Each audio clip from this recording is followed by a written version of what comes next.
right, got a full house tonight. Who let all these people in? This is great. Okay, let's just call the meeting to order and let's stand for the Pledge of Allegiance. I Pledge allegiance to the flag of the United States of America and to the republic for which it stands, one nation, under God, indivisible, with liberty and justice for all. Okay, and we do not have an invocator this evening, so we'll just ask everyone to pause for a moment of silence, please.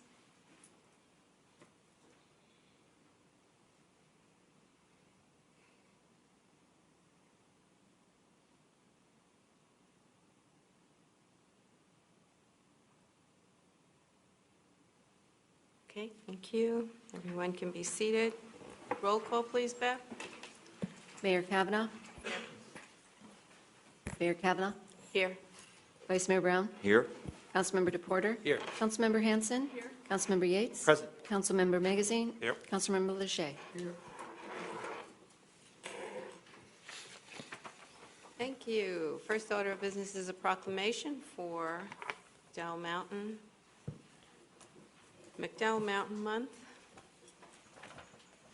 Whereas the preservation of the McDowell Mountains and the Sonoran Desert has been established as a high priority of the town of Fountain Hills and its citizens, and whereas it is the desire of the town of Fountain Hills to celebrate the unique environment of its preserve, and whereas it is also the intent of the town of Fountain Hills to raise awareness regarding the need to preserve these valuable treasures for future generations.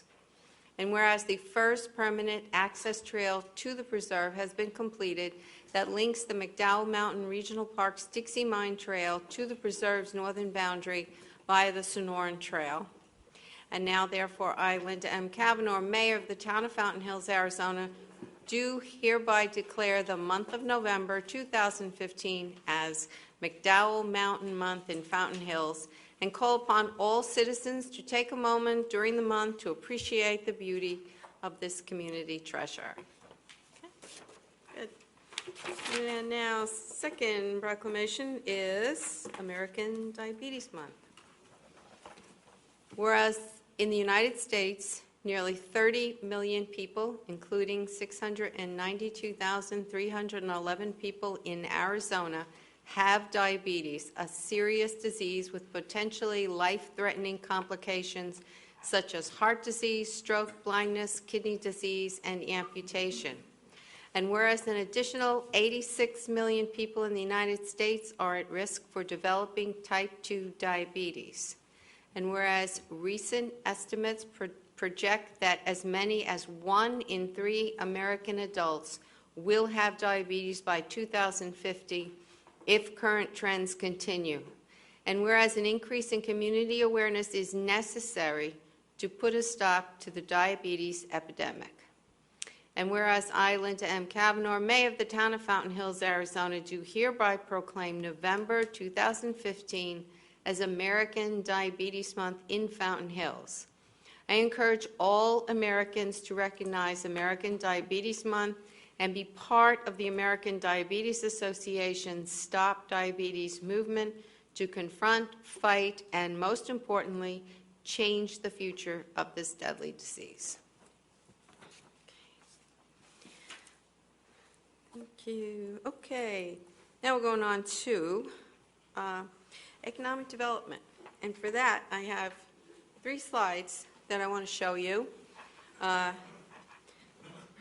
I was at Maricopa Association government meetings, and we were presented with this, and I thought it was important enough to share with you. The EPA has come out with new ozone standards, those standards that everybody in the United States will have to comply with. They're already actually in effect. What you're looking at now is what they've told us, all of the dark area are areas that they consider over the new standards. So you see that Arizona's in there big time.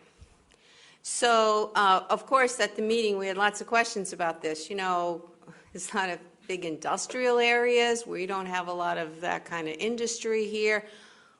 How do we fit into this category of being way over? Okay, his first slide, I want you to take a look at the left-hand side, and you see what they call an ozone plume. This is what they get from the satellite, and they call it ozone transport because it moves. It's an ozone cloud that actually moves. Now, if you see this cloud that's on the left that's going over California, that plume actually comes from China. Okay? And then we see the next plume, the one that is practically covering all of us, and it's moving upward on the left-hand side. That plume is actually coming from Mexico. So, in other words, we can have the cleanest air here. We can work very hard to make sure that Arizona air is the cleanest, but by EPA standards, they're counting this against us. The ozone that's coming from Mexico, which they can actually differentiate between what is the ozone from our state versus the transport ozone, they're counting that against us. And what that amounts to is that if this is allowed to stand, we can have the cleanest air, and yet we'll still be facing fines because we're not meeting the new standards. I can tell you that the mayors that were at this meeting and saw this, everybody's jaw dropped open. And then they all looked at me and said, "Don't you know a senator who might be able to help us with this?" So, of course, the first thing we're going to do is we're going to go to the legislature, and Senator Kavanaugh is already on board with this, and he's going to be talking with the governor's office. And what we have to do with the legislature is we have to put something together to fight this, because this certainly isn't fair. Now, if Mexico needs help, the United States is always willing to help with technology, with anything that they need. If they want to reduce their ozone, of course, we would help them. But it's not fair that ozone transport that's coming from China, that's coming up from Mexico, should be held against us. So I just wanted to let you know this, because you may be hearing the EPA put out press releases saying that Arizona is above the ozone level and they have to reduce their ozone. So when you hear that, you know that they're counting this in. And I just wanted to make sure that that was clear. But we will be fighting this, and you know why. And pass this back to Bev. And that's more than enough of a report for today. All right, now we go on to something very nice. Recognition of Robbie Cole for attaining the rank of Eagle Scout after completing his Fountain Hills Community Project. And I know that Robbie's joined here by his mom, Carol, right? Okay. Is Dad here too? Okay, great. Grady? Yes, thank you, Mayor. As many people know, attaining the rank of Eagle Scout is among the highest achievements one can have in adulthood. And many of our leaders in the country are also Eagle Scouts. And it's no doubt that young men who work towards this great endeavor often have great careers ahead of them, many of them in leadership. And I want to present Robbie Cole. Robbie Cole, if you can come up to the podium. Robbie had a great concept for a community project. As you know, many of these Eagle Scouts have community projects that they undertake. And Robbie, why don't you tell us a little bit about your unique project and what you did? All right. Does this work? Hello? Okay. Oh, okay. Hi. So for my Eagle project, basically what I did was I've been interested in the washes in town for a very long time, since like 2010, and I've been hiking all of them with my dad and my friends. And so whenever it was time to do my Eagle project, what I did was I decided that I was going to put signs along the streets labeling the names of the washes. So what I did was, oh yeah, wait, there's a picture over here. Wait for it. Yeah, I got it. One moment.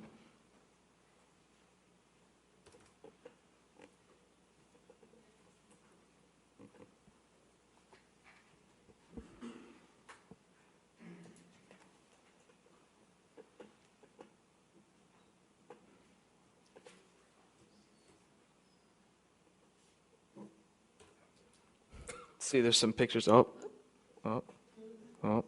having some complications here. There we go. So, yeah, this is back in February. We put up signs along the streets wherever the streets would cross washes, and I would label the names of the washes at 6 locations around town. So there are 12 signs that label like the Ashbrook, the Emerald, the Balboa washes, and such. And so, yeah, it got done in one day on like February 28th. And it went well. Yes, Ken Buchanan helped me out with it. It was pretty great. Oh, yep, there we go. Indeed. All right, Well, well. let's hear it for Robbie.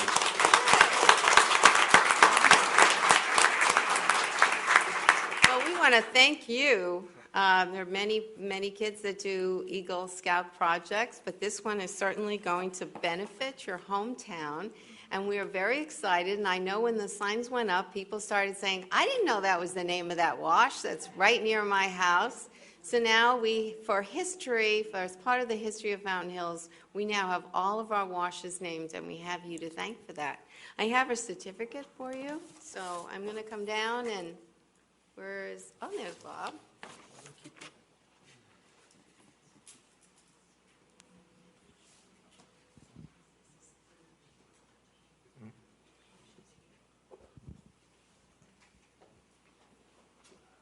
Okay, so why don't you come up here and, is that on? Is that on? It is? Okay, and I'm going to present this. How about Mom and Dad want to come up, or are you going to take pictures? Come on.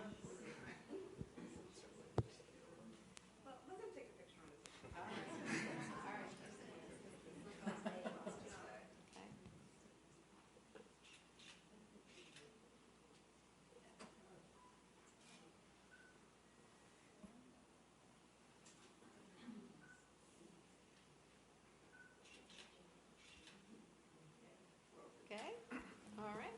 Robbie, you have your phone? You want a selfie? Congratulations.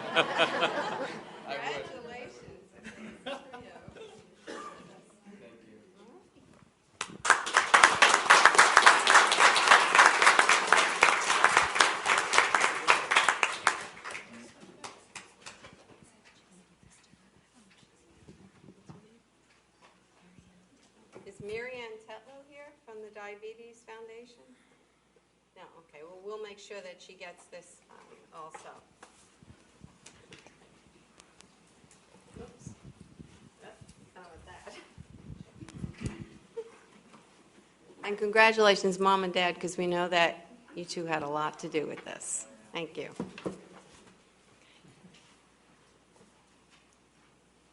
All right, we're going to go on to our presentation of the Town of Fountain Hills Comprehensive Annual Financial Report and associated reports for the fiscal year ending June 30th, 2015 by Dennis Osich, CPA, Principal with Clifton Larson Allen, LLP. Grady? Yes, if I just have a moment of introduction. Each year, the town, as well as many other municipal organizations across the country, undertake what is known as a Comprehensive Annual Financial Report, or CAFR, as the finance people refer them to. And basically, it's a synopsis of the town's financial condition, and it is done with assistance and help by our auditors. With that, Mr. Alch will be giving a presentation on that. All right. Thank you. Excuse me. Thank you, Mayor and Council. So I'm here to present the annual financial report for the fiscal year ended June 30, 2015.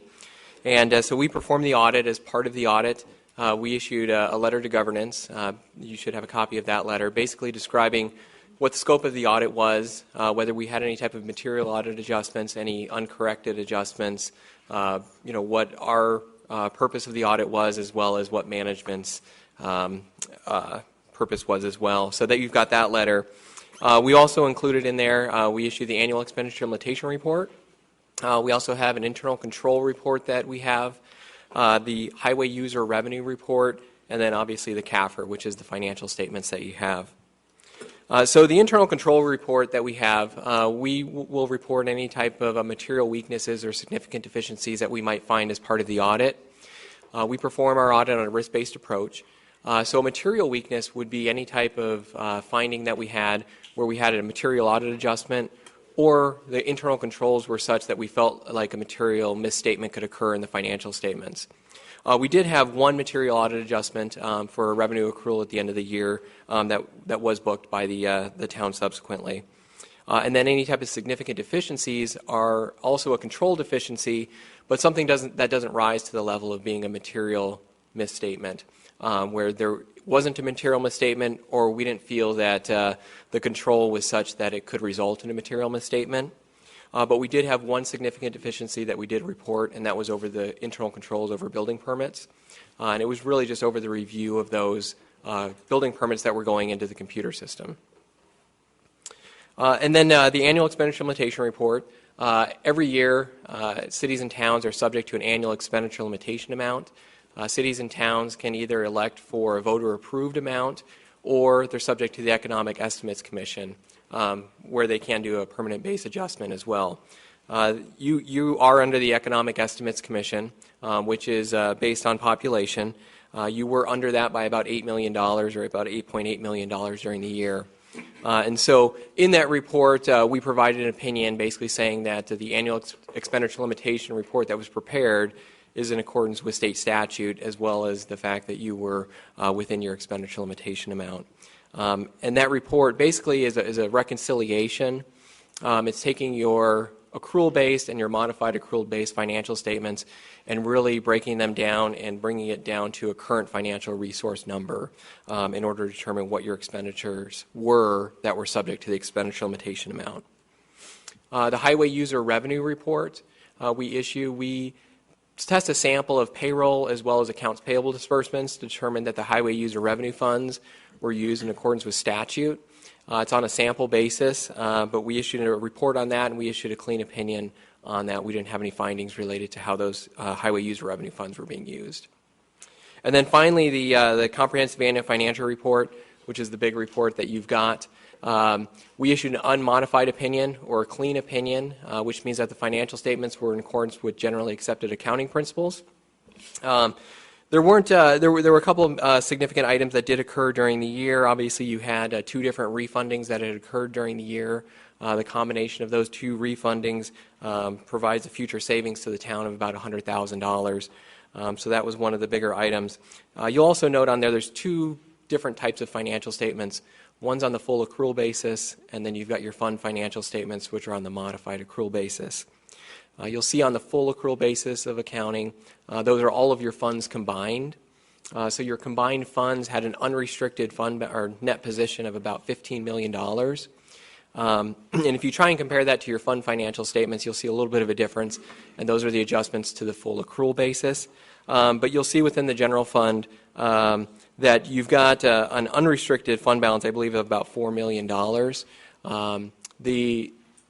If the $15 million compared to that $4 million, the difference there is that on your fund financial statements, you also have commitments of fund balances. And so those would be things that council has committed either through ordinance or resolution, specifically for capital projects or debt service, or other specific projects that might be going on, as well as assignments of fund balance. So if you take your unrestricted, your assignment, and your committed fund balance, they estimate about your $15 million of unrestricted that's in the government-wide financial statements. But as I mentioned, we issued a clean opinion, and for the 2014 year, the town was awarded the GFOA Certificate of Excellence, which is an award that's provided for financial statements that meet the standards that the Government Finance Officers Association sets. That report was also submitted for the fiscal year ended June 30, 2015, and we fully expect that the town will receive that award as well. But those results don't come out for several months. So, but other than that, I just would be more than happy to answer any questions that council might have. Thank you. Thank you. Great report. Any questions? No questions. All right. Well, before I go, I just want to thank Craig and his staff for all of their hard work.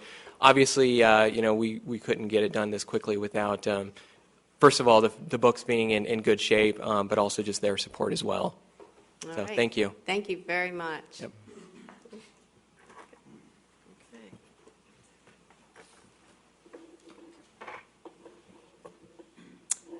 All right, presentation of the quarterly budget report by our Finance Director, Craig Rodolphe, the town for fiscal quarter ending September 30th, 2015. Grady? Thank you, Mayor. As council's aware, every quarter we give a budget report to the council, and Mr. Rudolphi will be going over that momentarily.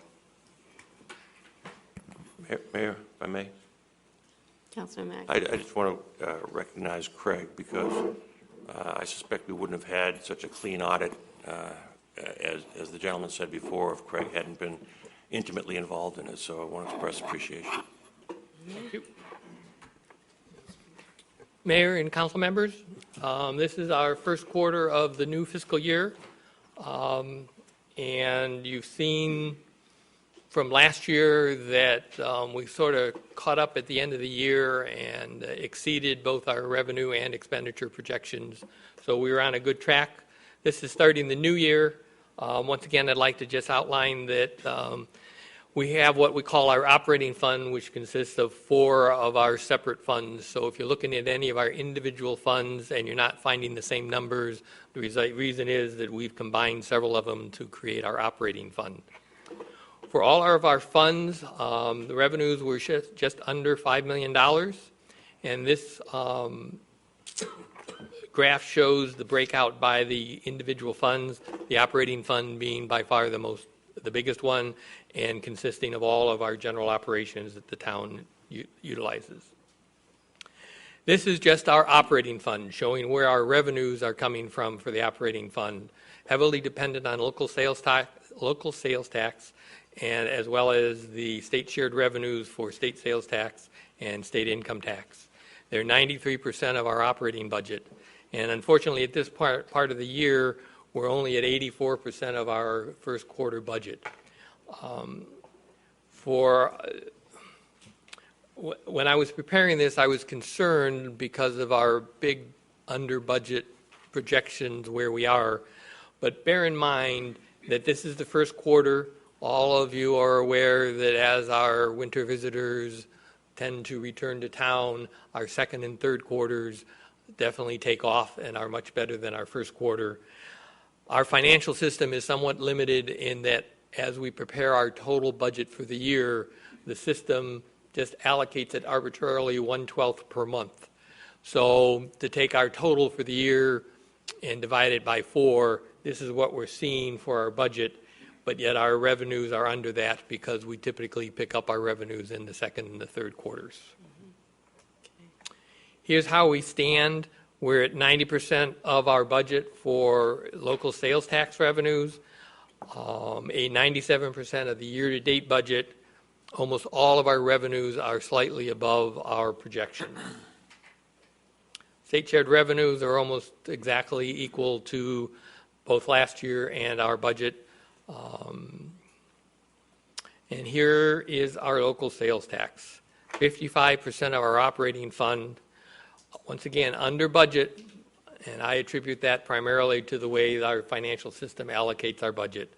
But we are above the prior year at this point in time. Retail is definitely higher, 3% higher than last year, but once again under budget because we don't pick up until the second and third quarters. Restaurant and bars, once again, above prior year, but below budget, but also above the 5 prior year projection. I'm sorry, the average of the 5 prior years. Telecommunications, construction sales tax, we're below last year, but above our budget. And half of this revenue goes to fund our capital projects fund. These are our operating expenditures broken out by our various departments. And then totals, they are 3% over the same level at this point of last year. For our other funds, HURF, and I apologize for the 15-16 budget. That's the entire year budget. It's not the quarterly budget like you showed on all the other ones, so I have to fix that. But we're doing quite well. We're almost even with our projections for the HURF. Expenditures are relatively small for our first 6 months. As you know, we just finished our first project management project, and so next quarter you will definitely see a higher expenditure number. Restricted funds, revenues compared to expenditures. Capital projects are high because of our project on Saguaro and the final payment for the Shea project. These are our fund balances. Once again, quite adequate, $23 million, but a majority of those dollars are specifically restricted, dedicated to other purposes. So in summary, we're trending favorably. Reserve fund balances are all good. The operating fund revenues are below our budget by almost 10%, but yet they're 4% higher than last year. Operating expenditures 1% under our budget, which is good, but also 3.5% over last year. And then payment management remains priority, and it's funded through HURF and VLT. I'd be happy to answer any questions if there are any. Questions? Councilman Yates. Thank you. Craig, awesome job, man. I appreciate it. Elaborate a little bit more on our on our below budget, but ahead of last year. It's still taking consideration that all the revenues for the year, annualized, should be at, you're anticipating the budget. Yes, correct. Right. We're not trending down. Everything's still good. It's just awesome. We need another quarter or two to play catch up. Excellent. Thank you, man. Questions? Questions? Councilman Magazine. How do we receive, and how often do we receive state shared revenues? How is that distributed? Mayor Kavanaugh, Councilman Magazine, we receive the distributions on a monthly basis. The state sales tax comes in, I believe, semi-monthly or weekly, but the state income tax only comes in once a month. Do you have any recent information on the communities that are doing a census to determine their population and how it would skew the funding for state shared revenues? I don't believe the censuses are projected to be completed until December. So no, I have no further information. Do you know how many communities are actually doing it? I'm guessing 5, but I'm not Really? positive. I think it's 5. 5. Other than what I think we'll probably agree is a decline in state shared revenues because of that, are there any other issues that keep you up at night that could really skew things? Construction sales tax, because of the changes that were implemented January 1st, don't have enough history experience to know what, if any, probably negative impact it's going to have on the town. Thank you. And if I could just dovetail on the councilor's comments, also there's some issues going on with the state and their collection software that they're trying to go through and implement.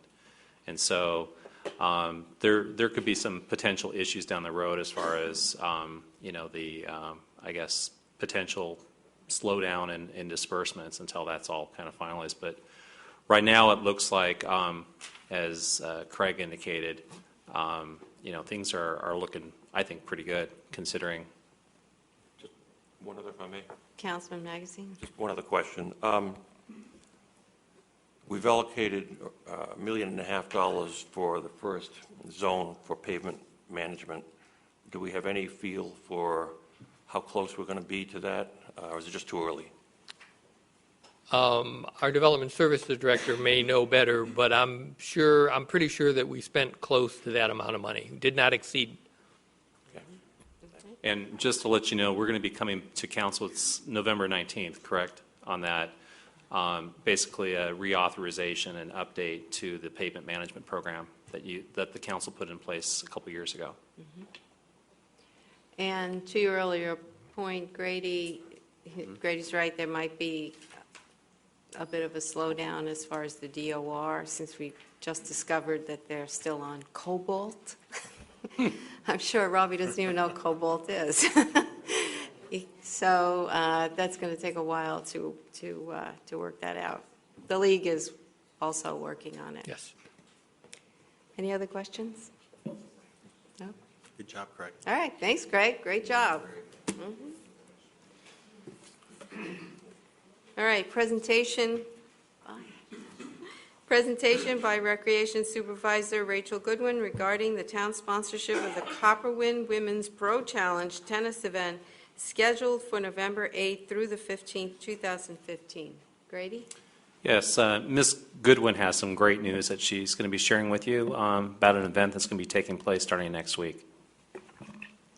Good evening, Council. I'm here at Grady's request to give a brief update on an event that's coming to town. If you have not yet heard, the town of Fountain Hills is proud to welcome the Copperwind Pro Women's Challenge, which is the largest women's tournament in the state of Arizona. It is an inaugural event that we have the unique opportunity and privilege to host here in our own backyard. Over the last several months, town staff have been working with tournament staff as well as staff from the Copperwind Resort as well as Cliff Drysdale Tennis to facilitate the event. We've partnered with them to put forth a cohesive team welcoming this dynamic event into our community. Specifically, town staff have been integral in working with them in terms of the logistics, in terms of marketing and introductions to our community here, and getting them sort of acclimated to our town.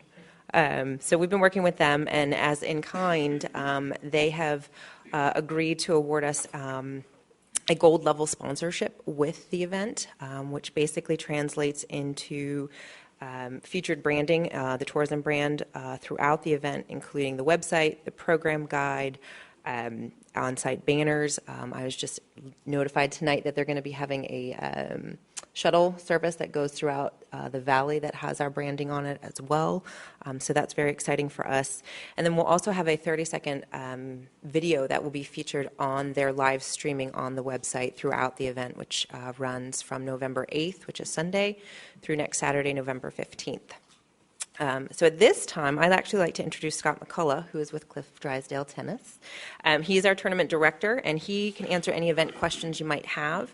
I'm going to take this moment to pull up the event website as well, so you can kind of get an idea of what it looks like and where the live streaming will be throughout the week. All right, welcome. Thank you. Well, thank you for having me tonight. Do I have any tennis-playing council members up there?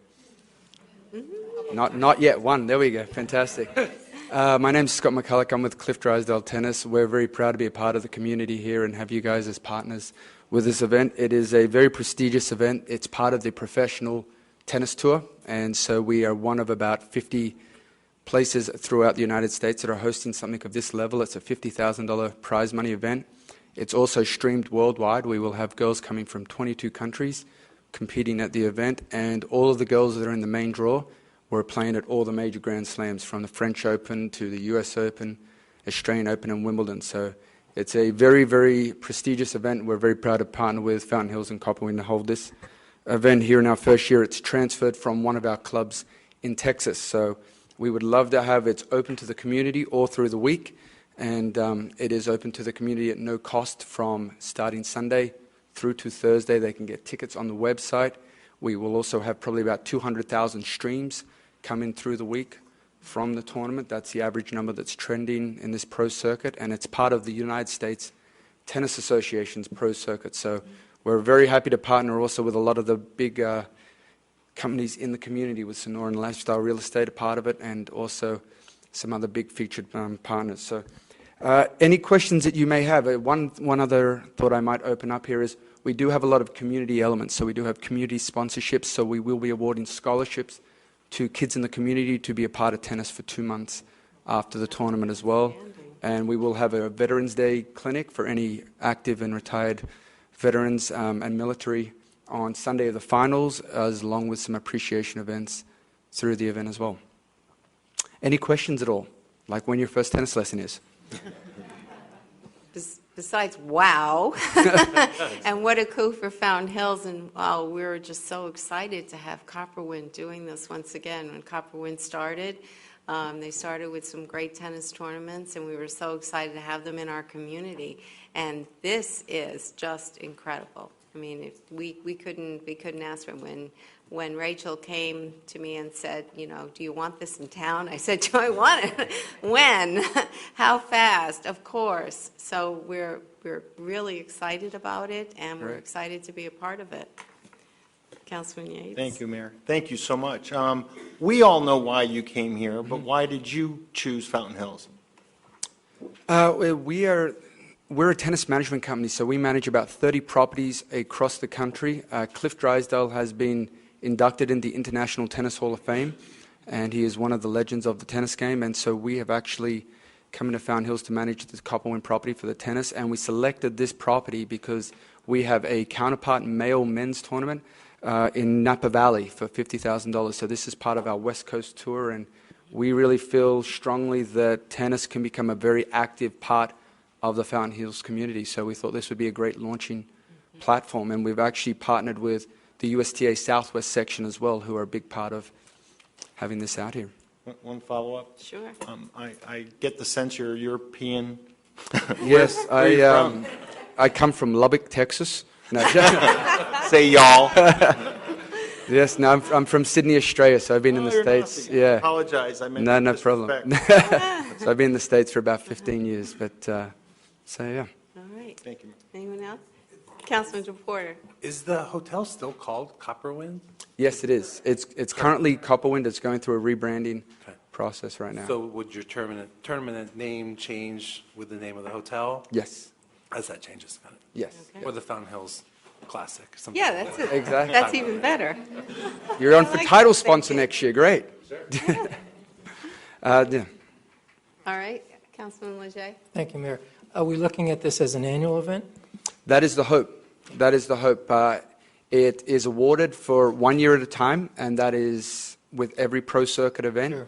And it's really for our choosing at the end. I've hosted 4 or 5 of these events, and we've held every one of them, and we've always had great reviews. So it is something that we get to make that decision at the end of the event. And our big hope is that at the end of the event, the town of Fountain Hills and every resident in here wants it for next year, because with that support, it allows us to continue to grow the event and have a big outreach. We will have people coming from all over the Scottsdale area, Phoenix area, and also from Tucson, New Mexico, and even some of the Midwest to watch the tournament. And with the changes at Copperwind, you don't anticipate any issues in terms of continuing?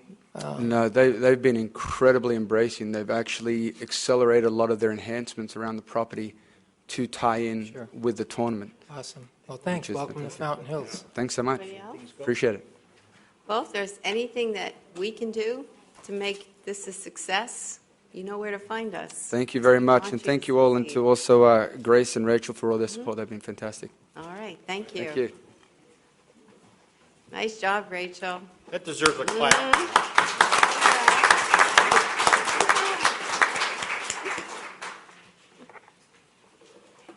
All right. Speaker cards. Anything now? No, Mayor. No. Okay. Consent agenda. We have 5. I need a motion to accept as written. Mayor, so moved. And a second? Okay. And I need a roll call vote on that. Mayor Kavanaugh, Aye. Councilmember DePorter, Aye. Vice Mayor Brown, Aye. Councilmember Yates, Aye. Councilmember Hanson, Councilmember Magazine, Aye. Councilmember Leger. Aye. Mayor 7-0. Okay, thank you. Regular agenda items. Okay.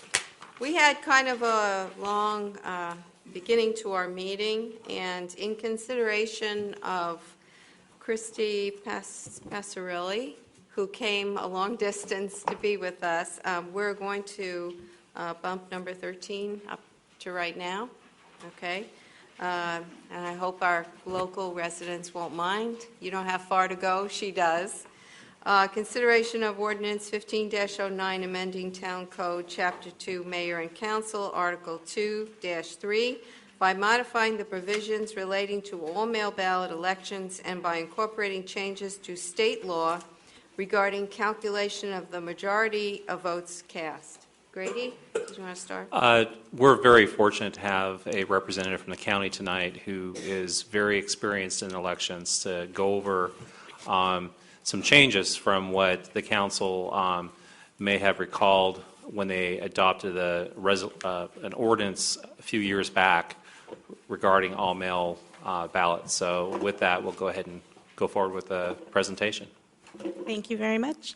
My name is Christy Passarelli. I'm an assistant director now with the department. I've been there for 23 years, so hopefully I will be able to answer any and all questions that you have. I'll just get into kind of the basics of how this all came to about. So consolidated elections created some difficulties for cities and towns across the state. And in 2012, the legislature amended the applicable statute that says all city and town elections where a candidate appears on the ballot have to be on the same ballot as the county and state candidates. So that right there eliminated the ability for cities and towns that held their city council and mayor elections on the off cycle. It forced them to go to the August-November cycle in the even numbered years. When that law went into effect, the city of Tucson and the city of Phoenix sued to not be included as charter cities, saying that that law directly conflicted with their charter. And with that, the trial court actually granted judgment to those two cities, saying that they were in fact correct. So the state appealed that decision and thus lost. When it went to the Court of Appeals, it was a very long time coming. This law actually just became permanently effective in April of this year. So the permanent injunction remains in effect as it was stated. So city and town, council and mayor elections have to be in August, November of the even numbered years, with the exception of a charter city, should they mandate that they would like to hold their elections on a different cycle. So what does that mean for cities and towns like Fountain Hills? It means that because the town is a non-charter city, that we have to have this consolidated election, meaning that the county and state ballot, as large as it is, will include all cities and towns that are not adopting an ordinance as a charter city to hold their election at a different time. And there's a lot of language in here. I'm summarizing it for you. In the essence of the world of primary and general elections, we always come to the point of the independent voter. And this was a decision that it's always been. Arizona is a semi-open primary. And by that, an independent voter can participate in our primary election. But that independent voter has to designate which party, if they so choose a party, for us to issue them an applicable ballot. If they pick a party ballot and a city and town is on that ballot, the city-town nonpartisan office will appear on that partisan ballot. If they choose that they do not want to participate in a partisan election, but they want to participate in a city or town nonpartisan election, they can choose that independent simple ballot, which is just that nonpartisan race. Notifications that we did and are required by statute are 90 days before an election that's held in August or March. So our office mails a notification to everyone that's on the permanent early voting list, including those individuals that are as registered as an independent at the time, that says there's an election coming. You're going to receive a ballot automatically in the mail because you're a member of the permanent early voting list. And if you are an independent, please tell us which ballot to send to you, because we cannot just, by osmosis, determine which ballot to send, and we can't just send a nonpartisan ballot under the assumption that that is what they would choose, because they have the ability to pick a party. So if you look at the sample, the very top portion is highlighted that tells them you're not registered in a political party. What we hear often from our independent voters is, I always vote X party or Y party. And that's probably true because they designated at the time. In a general election, there is no party restriction, so an independent may vote that particular party because everyone gets the same ballot with all of the applicable parties on it. So this is the first mailing at 90 days. The ballot choice, I just wanted to make note that the city-town only ballot is the first choice in the list for an independent voter. So the first option is to pick a nonpartisan ballot that we would send to them. And afterwards are the recognized political parties for the state. And so every election cycle, this notice will change depending on which parties are eligible to participate. We also did an additional notification. It is not required by statute, but it is allowed to be done by a jurisdiction should they so choose at 33 days. So a lot of our cities were all mail before this consolidated election law went into effect, much like the town here. And for those jurisdictions in 2014, we granted them permission to continue to hold their election by mail, even though it was a state and county election. In order to get people who are not on the permanent early voting list notification as an independent, we mailed a notice at 33 days before the election saying, this city or town is conducting an election by mail and you are an independent voter.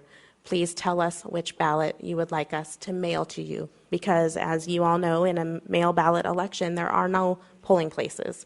And so in order to get the proper ballot to those individuals, we had to come up with some type of notification to do that.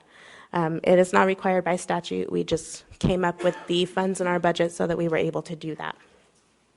We're also considering that for the upcoming 2016 cycle. As far as ballot requests go, with the communities such as yours with the snowbirds, we have to find a way for them to have their ballot sent to the address if they're away. Because the primary election is in August, they may not be back in town. So 93 days before any election is when someone is allowed to make a ballot request for us to send a ballot in the mail.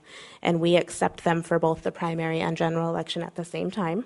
I put all of the applicable dates in here for the coming cycle, should you be interested. For the independent voters to get a forwarding address, or for any voter really to get a forwarding address, you have to tell us in writing what address to send it to.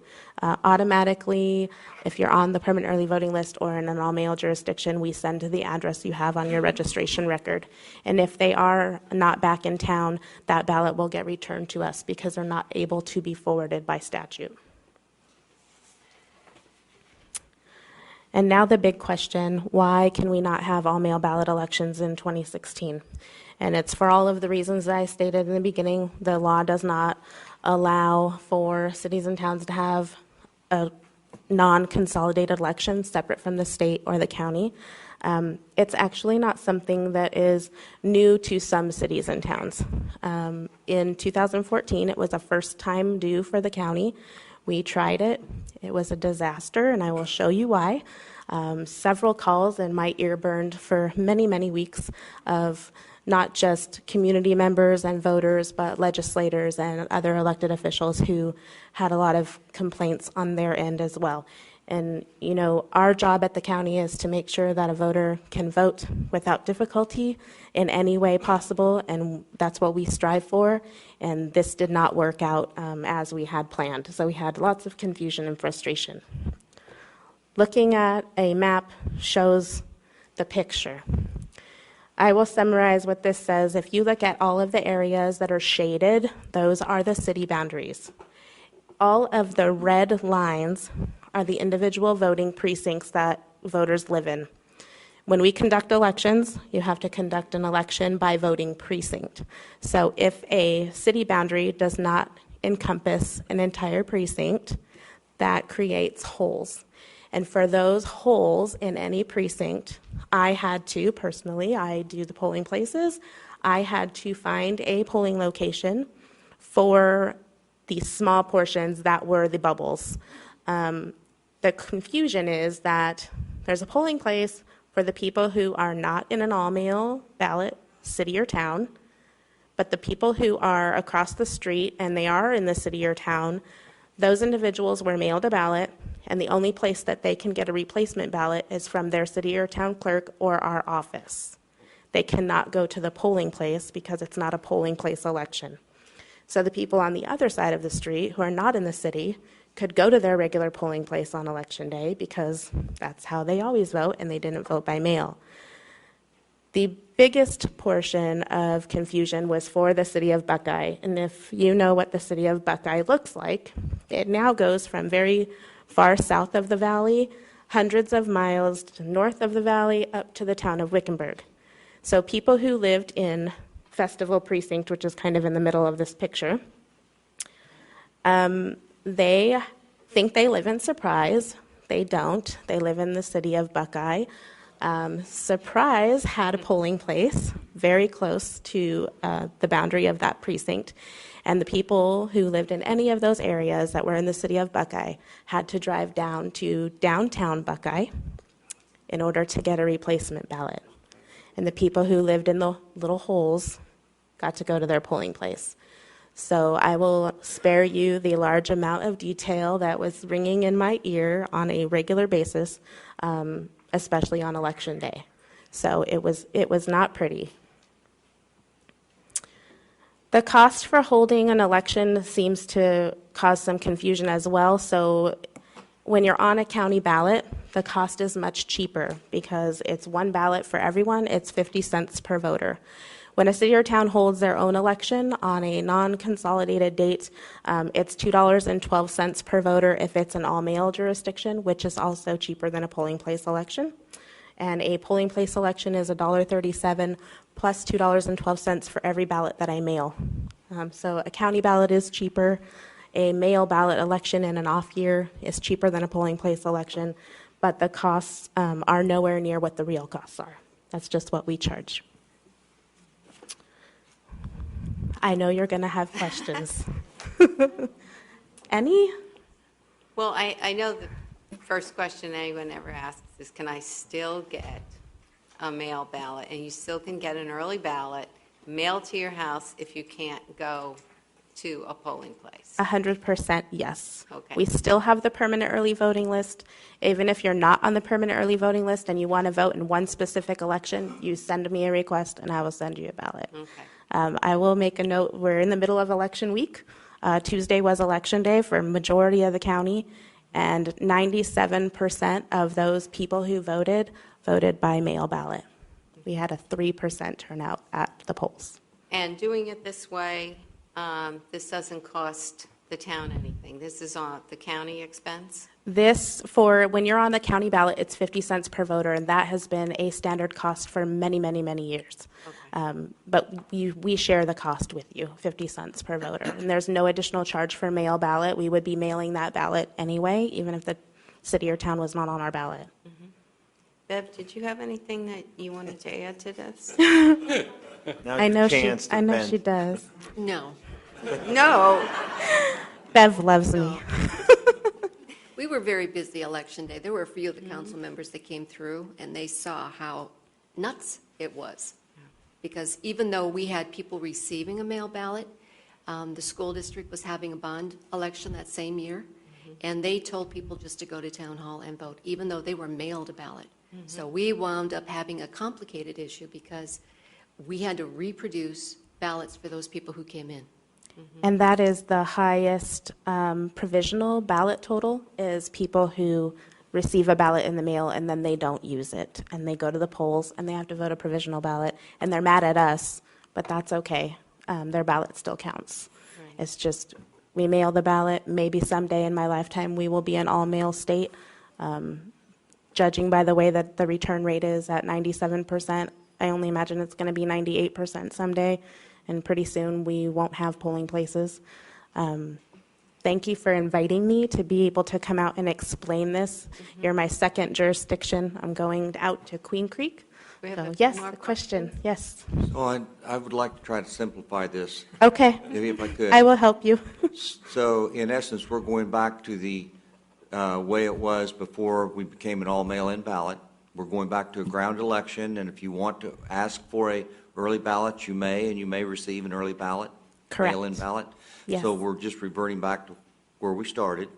That's correct. Okay, Except that's for the fact that if we have a non-consolidated election, we still can do all mail. correct. Right. This is only for the state August, November election. Any other election you can do by mail. I'd be more than happy. Okay. Okay. That helpful? Well, I'm just trying to simplify it. for I know, folks. it's very confusing. We are going back to the we can, if you want a mail-in ballot, you may ask for it. If you're an early, Absolutely. but if you want to vote at the polls, we can still do that. Definitely. And the biggest thing is to consulted. let the independents know that they are eligible to participate and that they can request just a town ballot if that's what they choose. Thank you. You're very welcome. Any other questions? For a long time, everybody kind of knew where their polling place was. Yes. And then all of a sudden, the polling places kind of got changed, which causes confusion. Are we going to go back to pretty much neighborhood polling places? It's state statute that says I put one polling place in every voting precinct. So you have 5 voting precincts up here. I will put one in every precinct if I have one. I think one time we had a co-located precinct. And that was because there was something that was not available. But that's always the goal, Okay. is to have one per precinct, unless it's the town-only ballot. All right, thank you. You're welcome. Councilman Lejeune. Yes. Christy, thanks for coming out. You've You're been very helpful welcome. over the years to myself personally when I've had questions during elections. So thank you for coming out this evening. I do have a question for you, but before I forget, Bev, thank you for your 10-page memorandum that made this all perfectly clear. And if anyone's interested in the details, you can go to our council packet on our council website. It's quite a fascinating document. Just Maricopa County, voter registration, percentage, Democrat, Republican, Independent, do you know off the top of your head? I don't, but I do know that we just hit our 2 million mark on registration, and all of those figures are updated on the first Monday of every month on our website, and it gives you the percentage by party. Okay. The independents are higher than any recognized So party the now. independents are higher Yes. than anyone, and they have to go through extra steps to vote in elections. Right. I find that quite fascinating. Just another quick question for you. Historically, municipal elections have been nonpartisan by design. Correct. Now that we're consolidated into the county election, and people are required to vote by party or request a party, is it fair to say that our nonpartisan elections have a tendency to be leaning towards being more partisan elections since the advent of consolidated elections? I would say no. And the reason I say no is because you may be of a member of a recognized party and vote in the town-only election when you weren't on a state or county ballot. And the independent, this is the same way. Even if you are an independent voter, when it was a non-consolidated election, you could still vote. It doesn't make the town necessarily partisan. It's just that you happen to be a member of a party, and the nonpartisan section, there is a nonpartisan section of the ballot in the primary, is specific to cities, towns, and other districts that have nonpartisan offices. There are cities that are partisan in the state. I understand that, but for a municipality that's nonpartisan, they find themselves currently in a partisan election. And particularly On a partisan ballot, and a member of a party is eligible to vote, but I don't think that makes your town a partisan race. It's a matter of semantics, but it's on a partisan ballot. And the other side of that is that, oh well, it's water under the bridge. So would you say the root cause of all this confusion has anything to do with consolidated election legislation? Absolutely, 100%. It's the law. Thank you. Okay. Anything else? No? Anything else, Bev? Not on that part.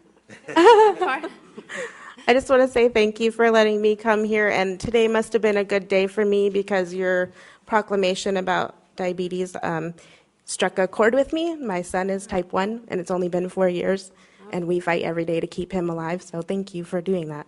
Oh, you're welcome. Thank you. Thank you for traveling out here and Yes, giving I us love it all up this. here. I appreciate left it. at 4:30. Just Do you so play know. tennis? No. I was thinking about it. Thank you very much. We're looking to improve our consensus if you want to. All right, well, now we're going to start with number 6, consideration of approving a settlement offer related to a tax enforcement action. Grady? Yes. Excuse me? Yeah, I was just going to do a little introduction of it. Mayor and Council, before you is a request for a settlement offer involving CM Realty Holdings, LLC. There was some discussion, as you're aware, of this in executive session. The settlement offer is for $140,000, which would settle and remove liens as a result of for failure for paying sales tax on the construction. If it were approved tonight at $140,000, this would go into effect very quickly and will allow us to remove the liens as part of the settlement offer. And does the town attorney have any other things to add? We'll be happy to answer any questions that you may have.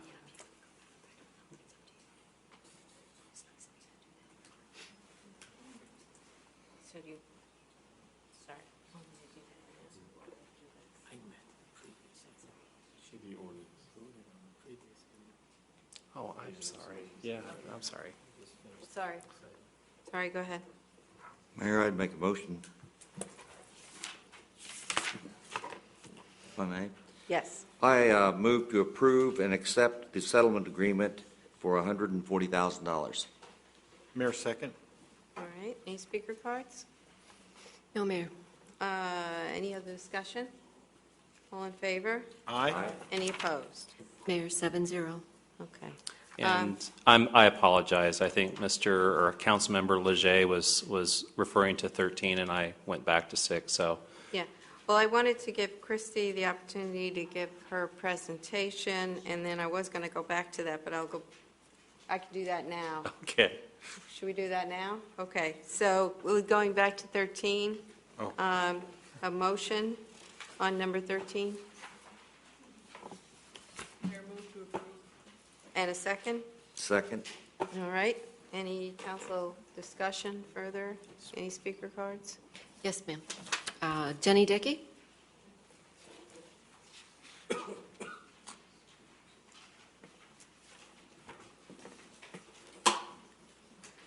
Thank you. Good evening. I wanted to thank Bev and Grady in Maricopa County. She took off, but for the comprehensive packet with all the great information, and they all worked with me and Jim on this, so we really appreciated this.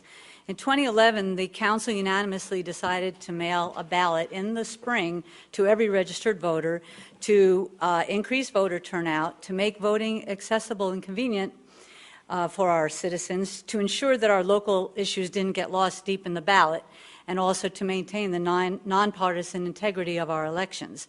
I do believe now that trying to hold parallel elections for town issues, mailing ballots as we had intended, will not be feasible. One reason is the expense, as you discussed that, and another is that it would create uncertainty for voters who would then automatically get the municipal ballot, but then they'd have to be on the PEVL to get one for the other races, and also they'd have to request one, of course, if they were not registered with a party. Then there'd be in-person voting at polling stations, which would add to the confusion. So there really is no good action short of a legal challenge to ask you or the county to take to mitigate this. But the players who purposely caused this, despite our vocal and universal opposition to consolidated elections, should be noted. The legislature is wholly responsible for this disruption and voter suppression under prime sponsorship by those who were supposed to be representing Fountain Hills, Michelle Ugenti, John Kavanaugh, and with support from Senator Michelle Reagan. Our unanimous vote, Councilmembers Hansen, Leger, Brown, Cantino, Elke, Mayor Schlamm, and myself, to engage all of our citizens was hijacked. Their goal of skewing nonpartisan elections into this biased result, despite their protestations and promises, has finally been realized. Literal assurances that nothing would change, particularly by Representative Ugenti right here in this room, to us, were not honored. And it's a shame that this concept is so convoluted and hard to explain, because voters, I believe, would be flooding this meeting, not necessarily to ask council to do anything, but to shine a light on this election scheme that mocked our local democratic process. Voter turnout has decreased overall, and as the county can attest, particularly for the down-ballot races like, for example, Fountain Hills mayor. I find it telling that when the courts ruled in favor of Phoenix and Tucson, as she discussed, here's part of the finding. The court found that the legislature affected the method of selecting cities' governing officers, which is a matter of local concern. The state did not provide evidence to demonstrate that the statute implicated a statewide interest. And now that negates the very heart of the justification of this changing of the law, which was reiterated by Governor Brewer in response to overwhelming requests, including our unanimous counsel, to veto it, that it supposedly had statewide interests and implications. It would be good to know if all 72 general law cities, or municipalities, I should say, have interest in taking any legal action as well, to see and if we could restore some local control. I am happy to answer any questions, and if not, I'd like to thank you for your time. I do have kind of an answer to what you asked her, if you would indulge me, because I know I just probably got to the 3 minutes. So, about the registration, just real quickly, the 2014 August election, which was our first one that we had to do in the fall, the overall turnout for registered Republicans and Democrats was 45%. The turnout for independents was just under 22%. So, yes, it can turn an election into a partisan election. And in March, when you gave every single registered voter, 16,000 people, a ballot to vote for council and for mayor, every voter got it. No one had to request anything. So I just regret that this whole thing happened, but I certainly agree with what you have to do tonight. All right, thank you. Any other speaker cards? No, Mayor. All right, and there's a motion and a second. All in favor? Aye. Any opposed? Mayor, 7-0. Thank you. Consideration of accepting a bronze sculpture titled Gone But Not Forgotten and placement in Fountain Park at the request of the Public Art Committee. Grady? Yes. Mayor and Council, before you tonight is a request to accept a bronze sculpture entitled Gone But Not Forgotten. Our Recreation Supervisor, Rachel Goodwin, is here to give a brief presentation on this, as the Community Services Director is out ill and unable to do so himself. Good evening. On the screen tonight, you see a picture of a piece entitled Gone But Not Forgotten. This is a piece that depicts a Cocker Spaniel, and that was created by artist Gary Whittington. It's being donated by Carol Kubota, a resident here in Fountain Hills. They've worked with our Public Art Committee to designate a location for this piece, which you see here. It would be designated here in Fountain Park, over near the Veterans Memorial, close to where the giraffe is, if you're familiar with where the giraffe is. Yeah. So it would be that near that area. The piece has a value of about $7,000, and it is, excuse me, and it has full backing from all members. I do have the chair of the Public Art Committee here if you have any questions. Otherwise, I'm happy to answer them as well. Okay, is Carol here? She is. Okay, I thought I saw her back there. Questions? Yes, Mary, I do have a question. Rachel, will there be a plaque accompanying this piece of art? I believe so. I know that there's going to be a base involved with it as well. There always is, Okay, there Councilmember generally is. Leger, and it will basically have the name of the piece, the year that it was dedicated, and also, the name of the artist. Very good. So, Yes. Thank you. no quotes. Any other questions for Rachel? And so before we vote, I just want to thank Carol for her incredible donation to the town. We certainly do appreciate it. And it's just one more for the art walk, right? Absolutely. Mm-hmm. All right, can I get a motion to accept? So moved. And a second? Mayor, second. All in favor? Aye. Any opposed? Mayor, 7-0. All right. Thank you very much. Great, thank you. Thank you, Carol.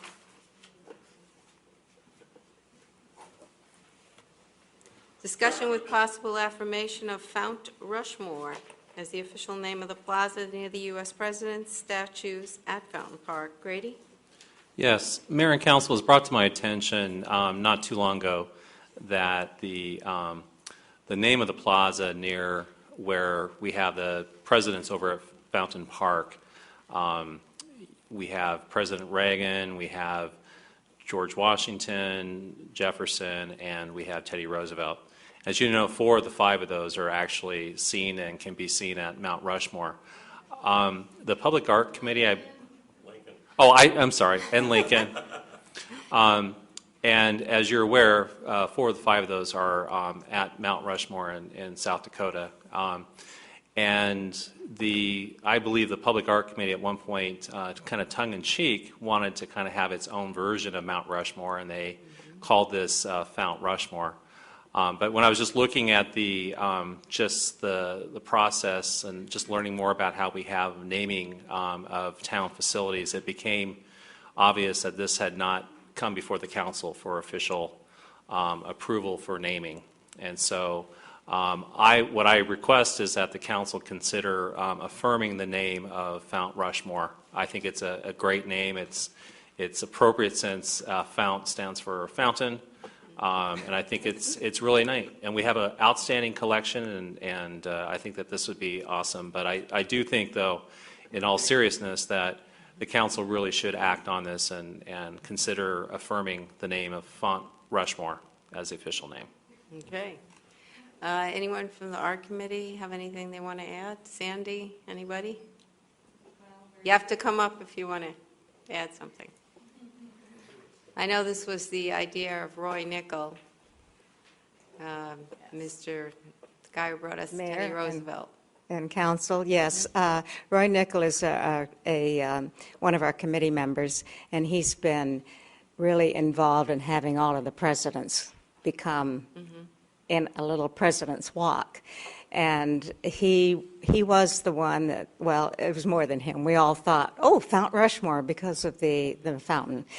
And because we have all the 4, but also we added Reagan, so he's not. So it couldn't be a Mount Rushmore anyway. So the whole committee, 3 of them that are here, Carol Cunningham and Marty Brown and myself, and the rest of the committee has approved that. And we are glad that you're bringing it up as to make it official. And I want to say, I hope you all vote for it because we certainly would appreciate it. And just a reminder to everyone that all of these were donated. Were all donated by private donors, no tax money involved. And a lot of people ask, why don't we have a Democrat? And Jerry said, president there, and he said, if you come up with the money, we'll definitely put one up. It's all about the money because we, as a committee, being all volunteers and whatever, we have no money, and we rely on donors, plus also the 1% for art that the town has, which is very nice. And I know that Roy was particularly involved in Teddy. Yes. And that he literally raised the money himself from people from South Dakota. From South Dakota, and then from Fire Rock as well, and of course a lot of them lived there part-time. Right. So yes, he did. And he was very good at raising funds too as we all were for the others. But he was in charge. Those were after when he said, "I'm not doing this again." Oh yeah. And then he just kept going. But we told him he was so good at it that he had that job from now on. Any questions for Sandy? If not, okay. Oh. Motion. Okay, were there any speaker cards? No, Mayor. Okay, and Councilman DePorter. I'd like to make a motion. I move to affirm the name of the plaza located at the southwest corner of Fountain Park as Fount Rushmore. Mayor, second. All right, any further discussion? All in favor? Aye. Any opposed? Mayor, 7-0. Okay, You're official. Thank you very much. Thank you. Consideration of a final replat at 16750, 16800, 16820 East Pole Norton Parkway, and at 16845 East Avenue, The Fountain. Grady? Yes, Mayor and Council, we've had some positive development on this item. As you recall, this has been on the council agenda for 3 times, and today we received an easement agreement just before lunch, and we also received approximately 2:30, 3 o'clock the plat documents. As part of the review process, we need to review the plat documents along with the title reports, and we received the title reports a little bit afterwards. And we just did not have adequate time to do a thorough review. As you're aware, it takes council action on this, and for the council to take action and have this properly recorded, it really needs to be accurate and correct. And so I couldn't give you assurances before the council meeting that had been done. We only had 2 hours, and many of us were in multiple meetings, including the executive session, so it just could not be done. I know the applicant is here tonight. I know the project manager, Wade Felkins, if he has anything he wishes to add. But at this point, we recommend that the council table this. I've also given assurances to the applicant that if the council so desires, if after review we find that it's adequate, or if there's any corrections that can be made quickly, that we can hold a special meeting of the council if that's necessary. So with that, I just would request that you table this at this time. Any questions on this? Councilman Yates? Thank you, Mayor.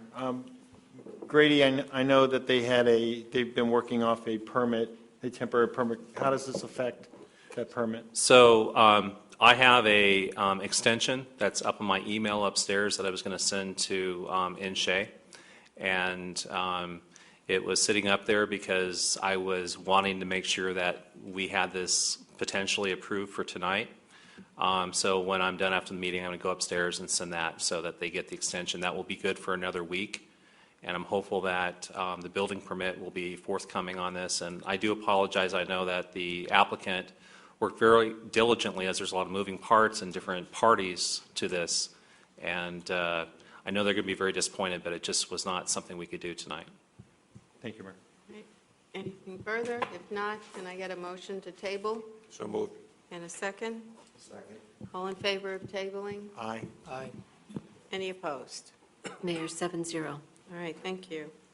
All right, for item 10 and 11, there will be one staff report. I will open the public hearing to receive comments on a proposed special use permit to allow the installation of a 25-foot tall golf net at 17008 East Jacqueline Drive. Grady? Yes, our Development Services Director, Paul Mood, will give a brief background on this item.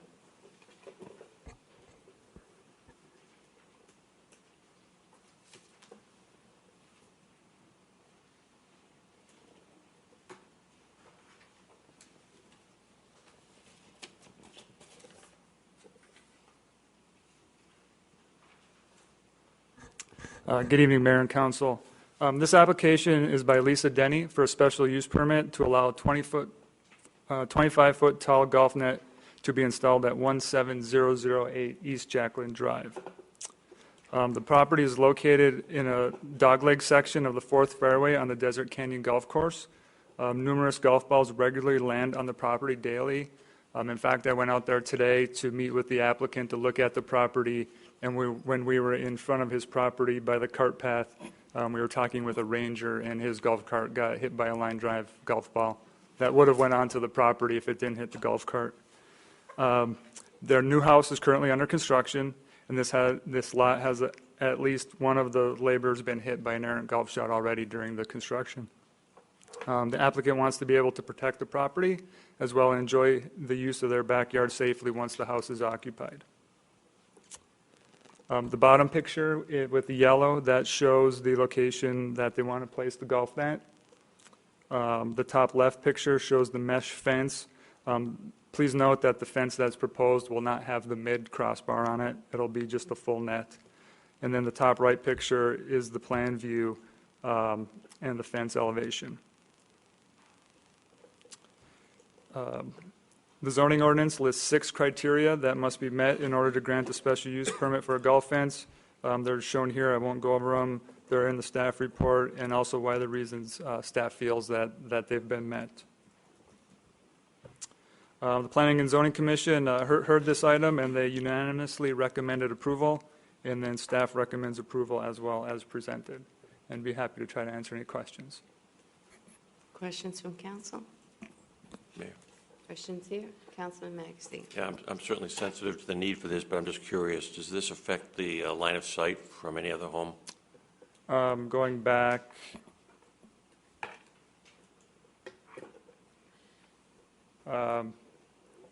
it could affect the property to the right, the 2 to the right, but they've also been hit by golf balls. And then for people driving up Augusta Court, they would be able to see it as well as the property on the corner. But there's most of the houses in this area have been hit by golf balls, and we found golf balls, next to the road and all over the place. Anything else? I know I went down there to look, but I went in the rain. That was the smart thing. No one was playing. Yeah, it was a little scary standing there. Yeah. All right. Speaker cards? We have 3 speaker cards, Chris Denny, Bob Denny, both who wish to speak, and then one from Lisa Denny, who requested not to speak, but she is for this. Okay, thanks. Chris Denny?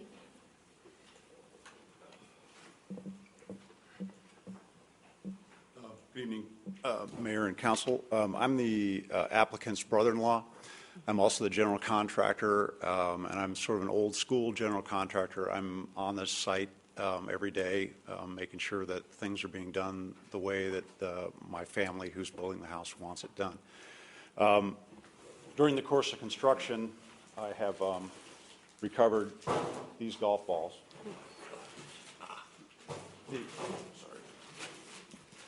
This pile is from the time that I took the plants off the lot and we started grading. And this is the result of 3 weeks of framing. These balls represent balls that hit the structure and stayed within the structure so that I could recover them. They don't represent balls that struck the house and went back out on the golf course and people continue to play through, or balls that were hit onto the property or into the property after the time that I left the property at 3 o'clock in the afternoon. So that's the reason for my application. Okay, thank you. Thank you. Do you need those? Do you need those balls? I'm kidding. The girl down the street wants to buy them all. And I said I need them for this meeting, but after that, they're hers. I get my share. I live in Sunridge Canyon. I'm on the 7th fairway, and there you go. You could start a secondary business there, my friend. All right, who's next? Bob Denny? Bob Denny? Doesn't want to speak. Anyone else? No, Mayor. All right, any other council discussion? If not, can I get a motion? Wait a minute now. No, I'm going to close the public hearing first. Oh, I forgot we were in that.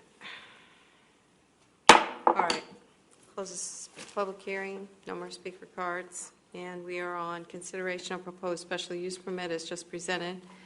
Any further discussion? Mayor, I just had a quick question. Paul, what was the maximum allowable? Is it 25 feet maximum allowable? Mayor, Councilmember Lejay, correct. The maximum allowable by ordinance is 25 feet. Thank you. Anything else? We need a motion Make a motion. and a second? Second. And all in favor? Aye. Any opposed? Mayor, 7-0.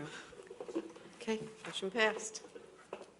Consideration, strike that. Discussion with possible direction to the Strategic Planning Advisory Commission regarding its project approach and efforts in updating the Town of Fountain Hills Strategic Plan.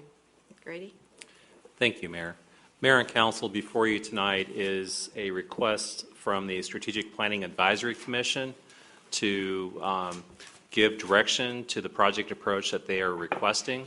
As you are aware, back in 2005, the town's very first strategic plan was adopted, and then we had another one that was an update to that back in 2010.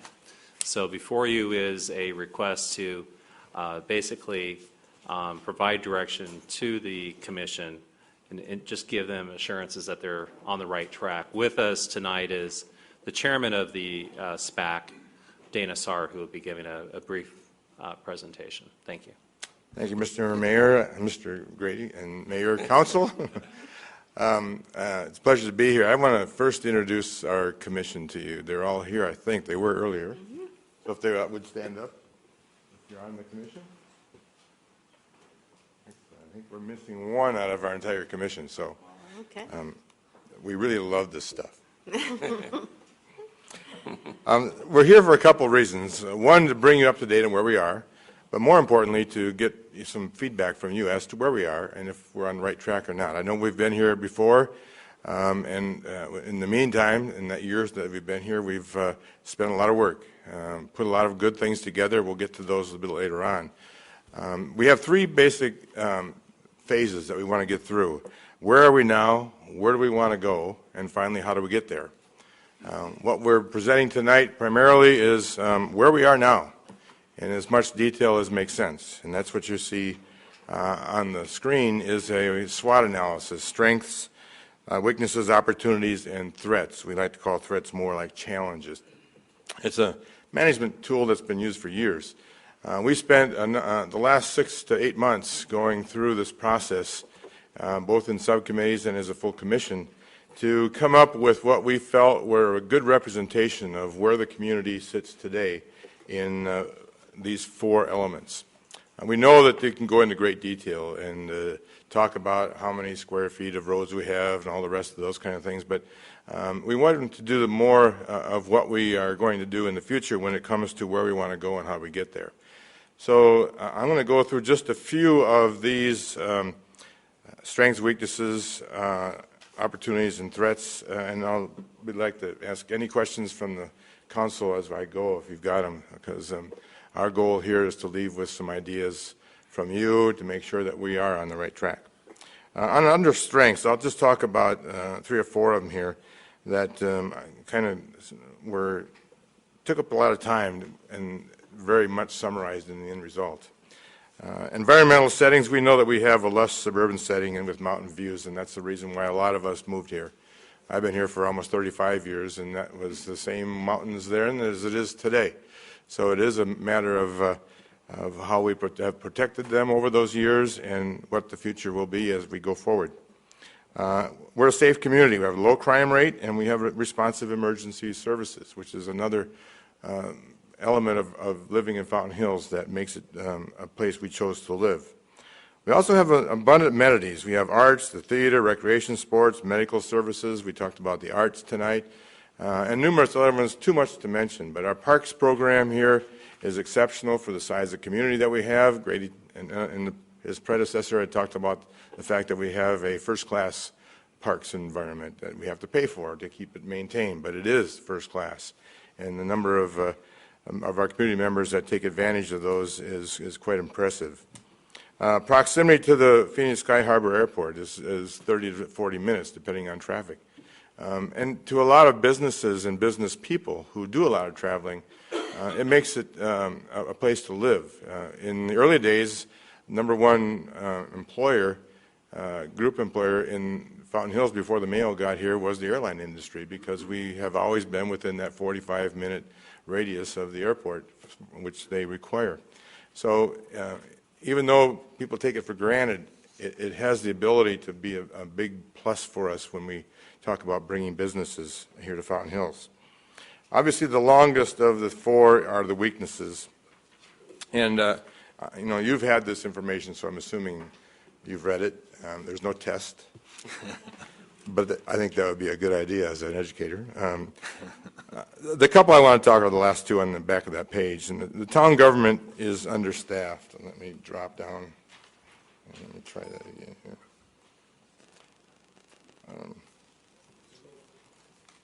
Scroll. Oh, this is a Word document.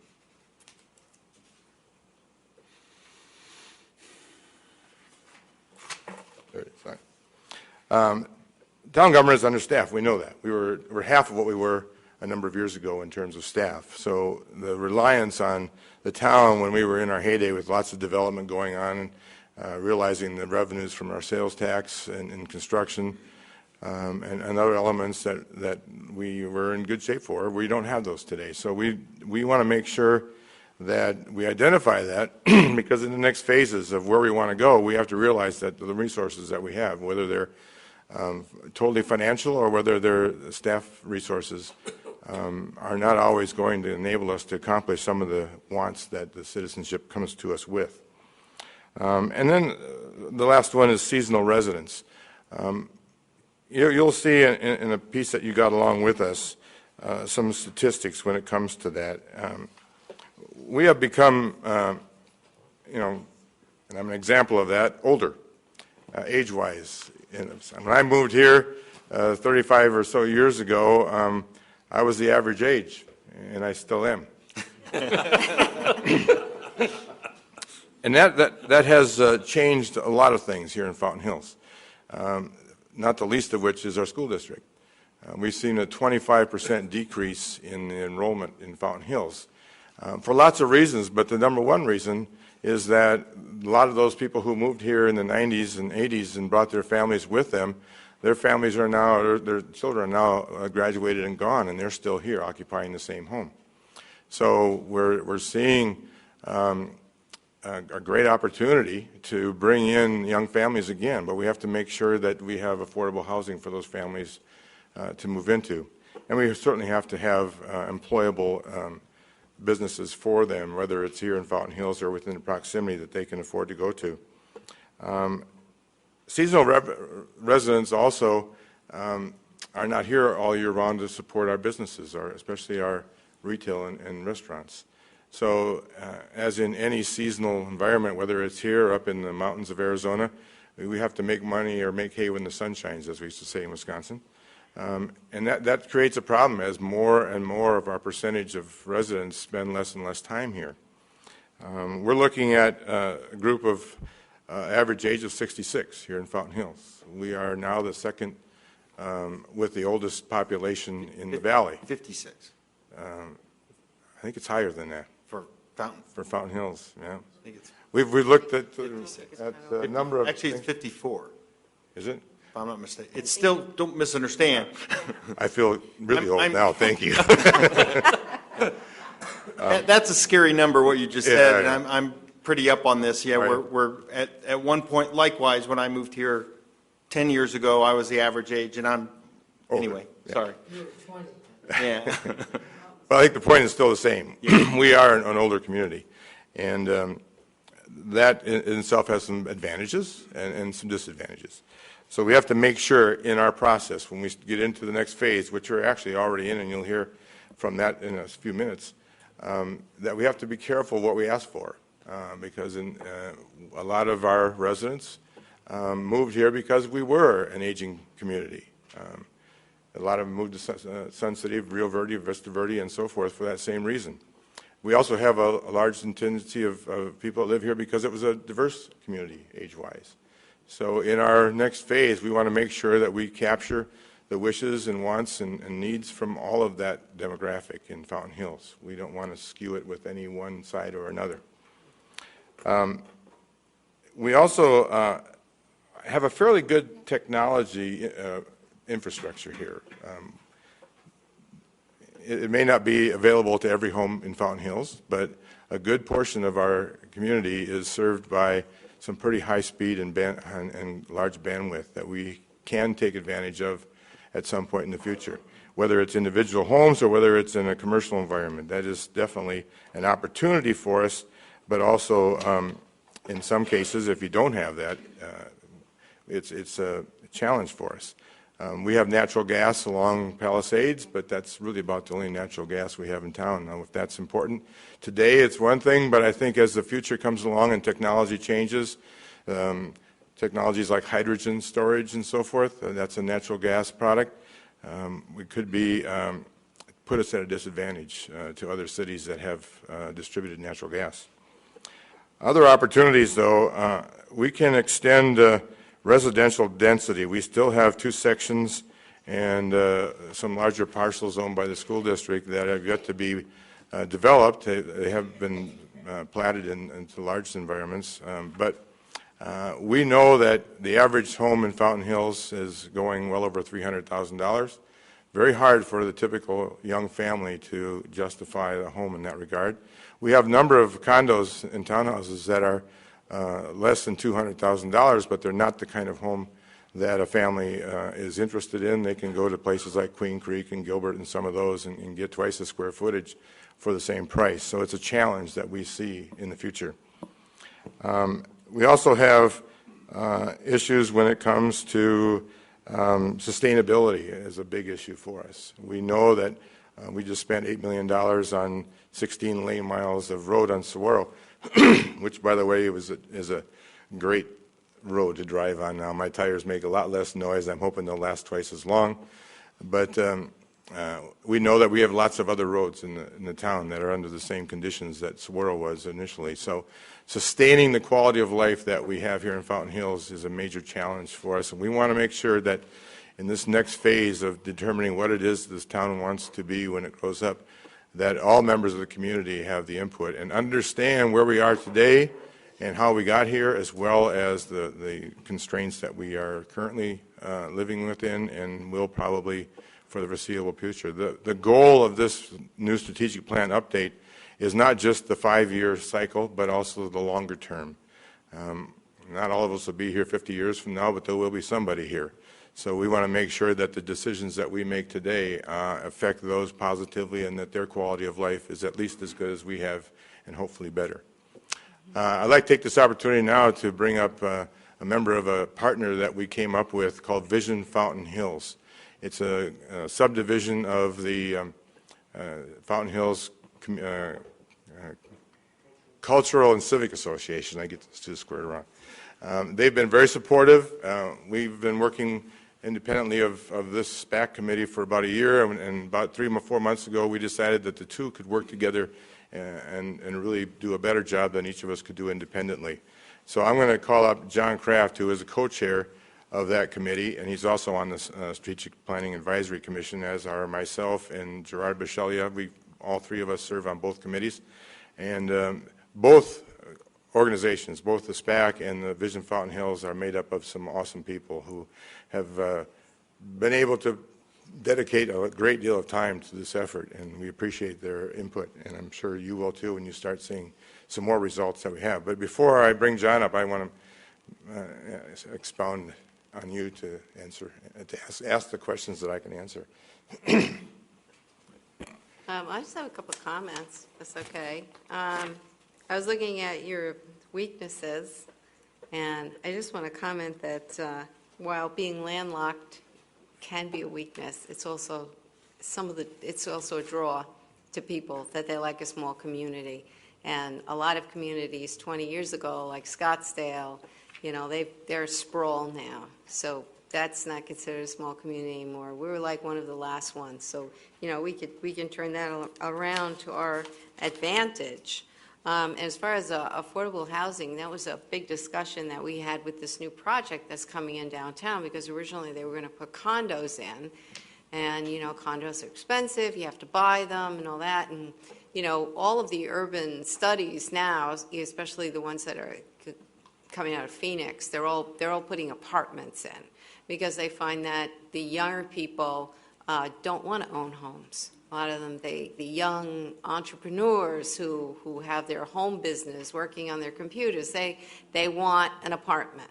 And so that's one of the reasons why the people that are building down on the south side of the avenue are going to be going apartments. So hopefully that's going to help, maybe not to have large families, but to bring more young people and make that more attractive.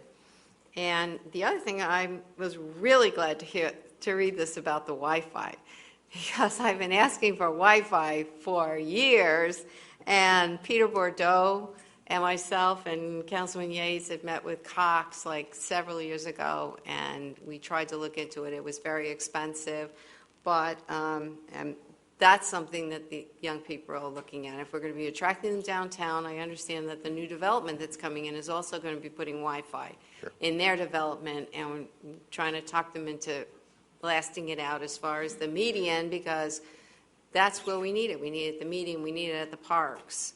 So I know Peter worked with me extensively on that. He's a real techie guy, and I agree with this 100%, that everything you said here about attracting people and bringing business in, it's amazing what Wi-Fi will do, and it's a future too. You want to add something? No. Go ahead. When you're done. No, that's yeah, that's about it.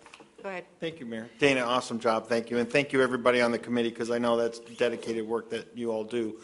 Question for you. During your conversations, as I moved here from an inner ring suburb where redevelopment was the big talk, and how do you get on a 10,000 square foot lot, a 10,000 square foot building, and there's no parking. We don't have that problem here, but has parking ever been brought up as a strength, a weakness, or something of consideration? No, actually. You feel we have ample parking, and that if a new development came in?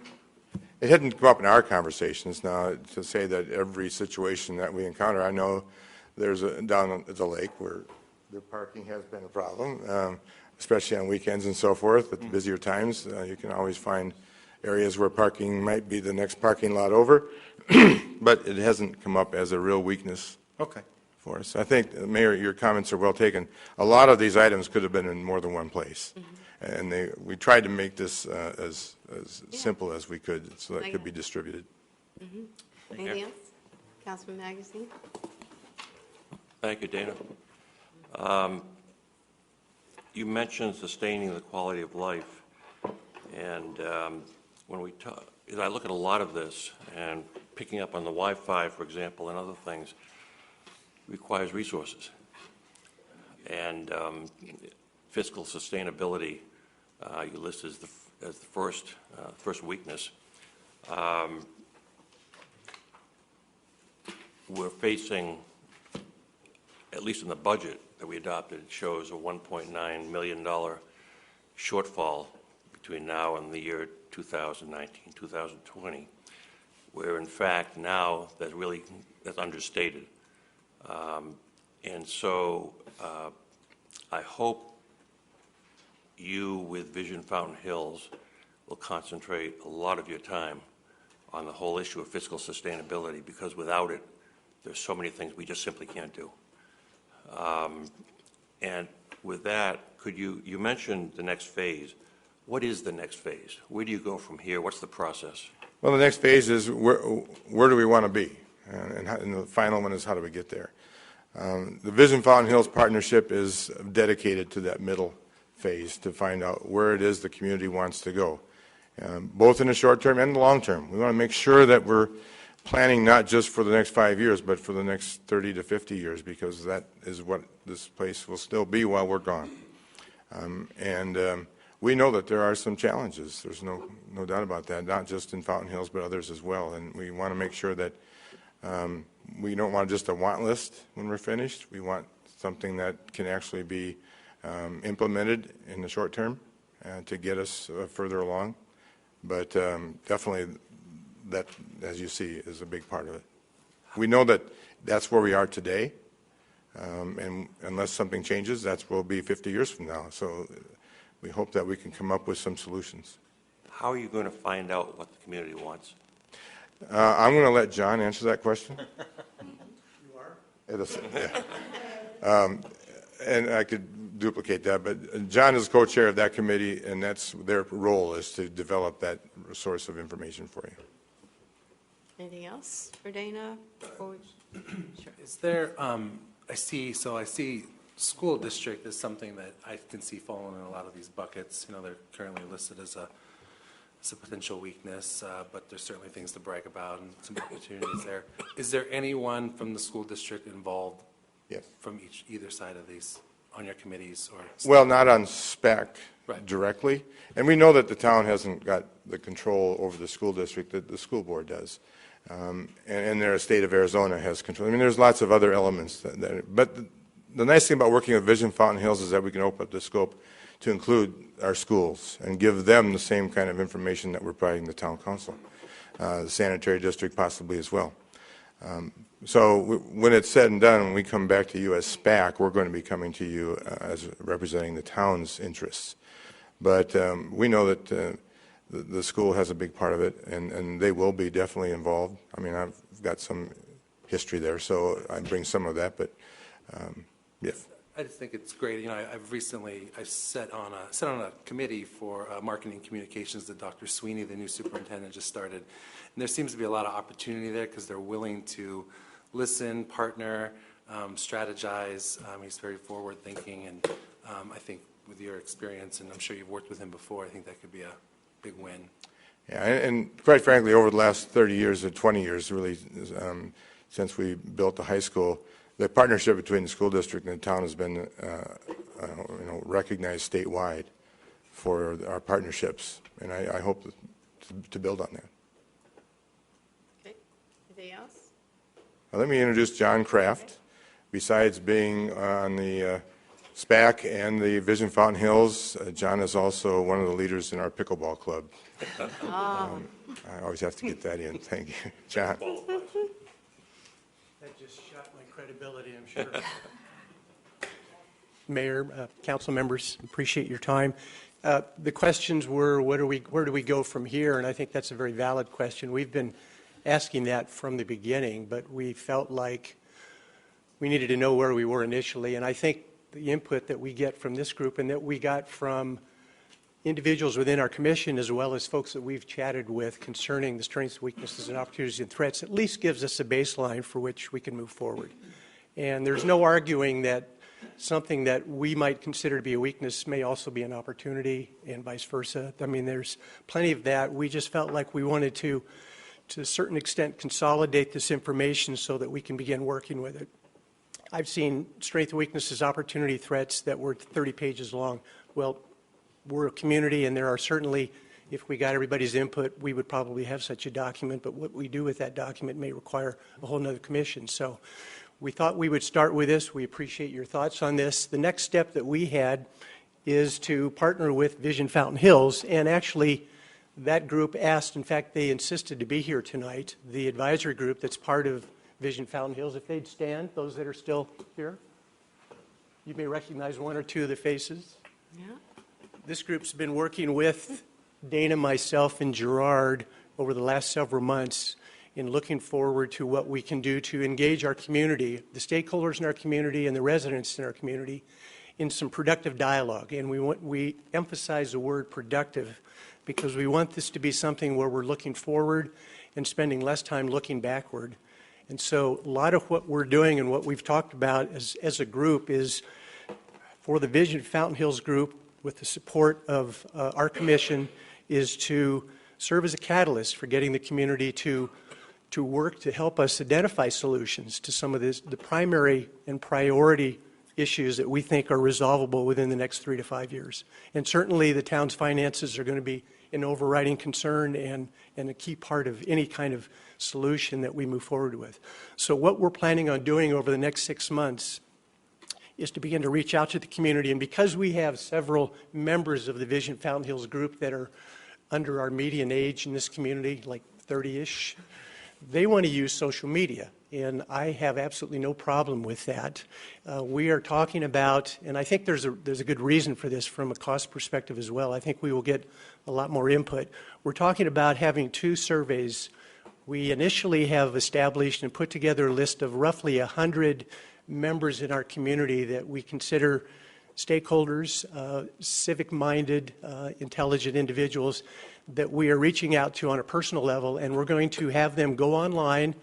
We've created a website where they will take a survey, a short survey. We will use their input, which will be tabulated by the survey monkey for us to refine a final survey product that we will then promote aggressively throughout the community and get as many people as we possibly can to provide input. Now, this will all take place over the next 90 days. We hope that by sometime in January, February, we'll have enough information back that we can come back to this group with some suggestions in terms of where we think we want to focus based upon community input. The next step beyond that is on May 7th, we've secured a date, May 7th, at the community center where we will hold a day-long town hall and workshop session where we will invite community members to participate with us in an organized process to put together the solutions that we think make sense. Those solutions will be presented by Vision Fountain Hills back to the SPAC Commission for our consideration. We will then work with that and what we're working on and then get with this group in terms of where we think we want to go. So we should have all of that hopefully by summer for you. All right. Mayor.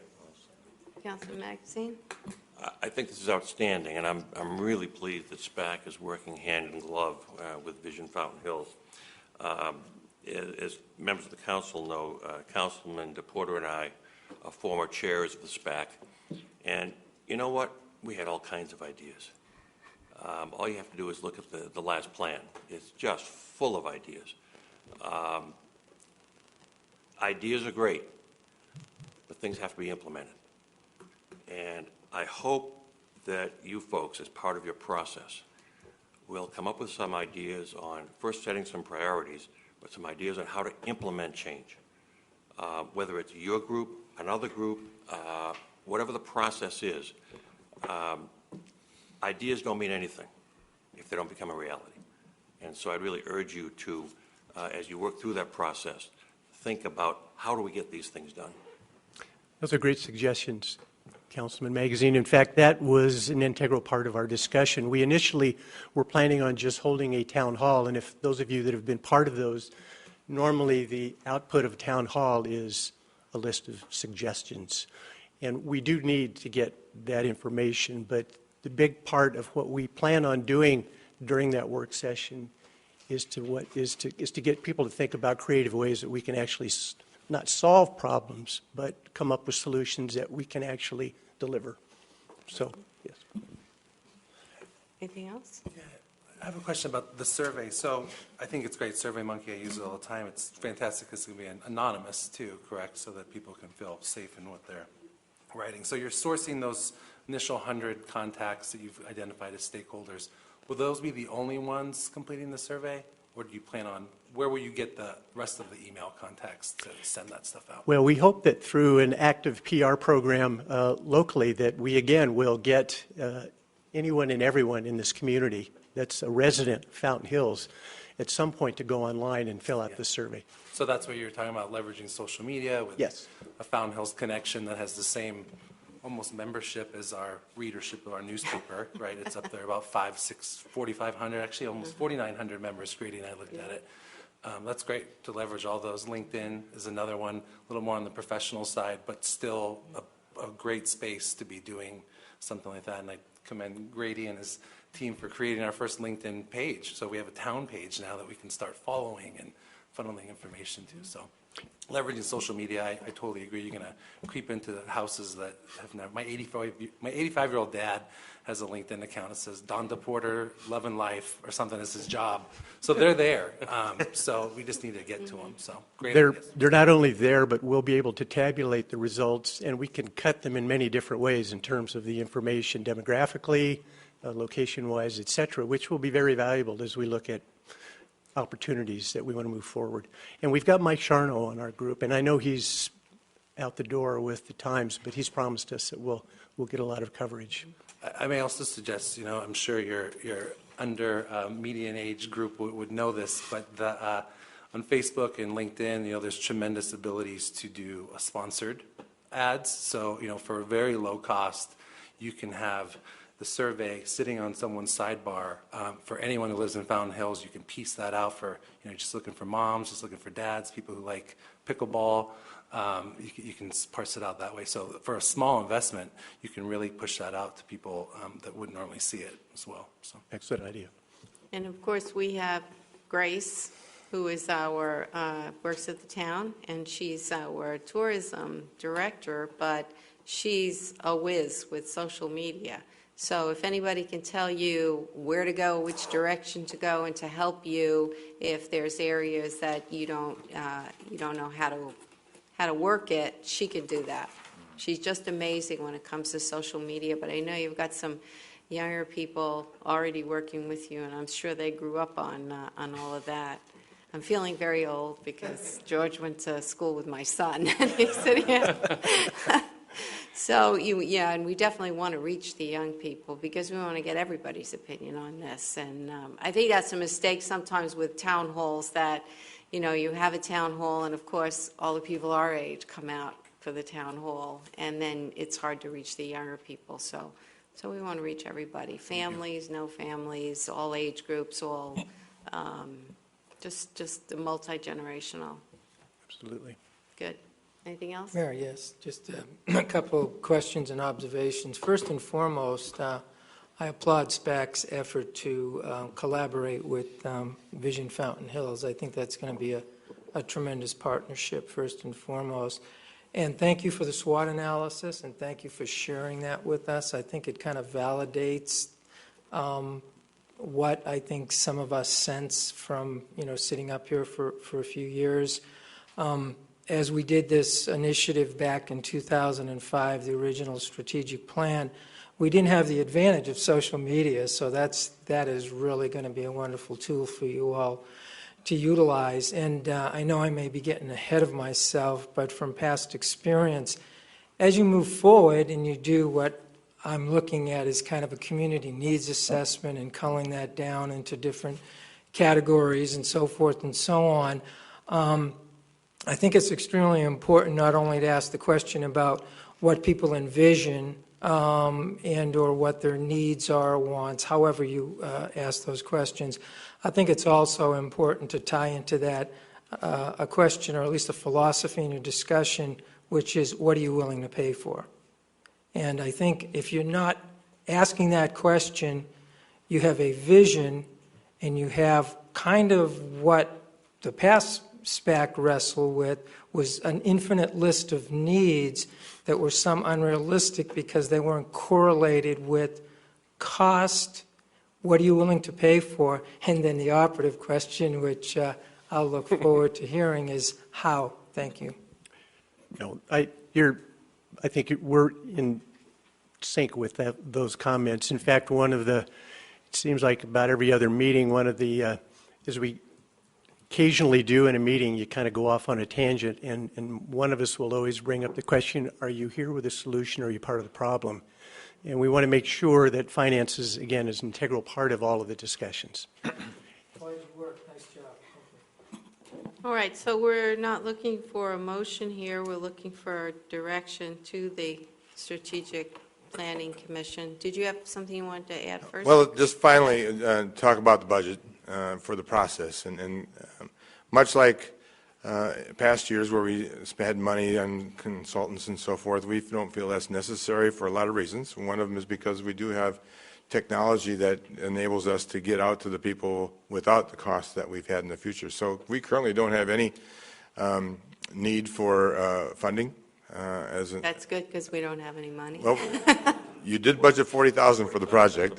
You could give it back. We can spend it. I know you can, and then that's probably going to happen. We think that there will be some expenses when it comes to the town hall in terms of food, if nothing else, and coffee to keep people there. So, but in terms of going out for consultants and so forth, we currently don't see a need for that. Not that that couldn't change, but our goal is to do this as reasonably as possible, yet produce results that are value. And that's great because nobody knows Fountain Hills better than the people who've lived here for 35 years, right? There you go. Right. Anything else? Councilman Brown.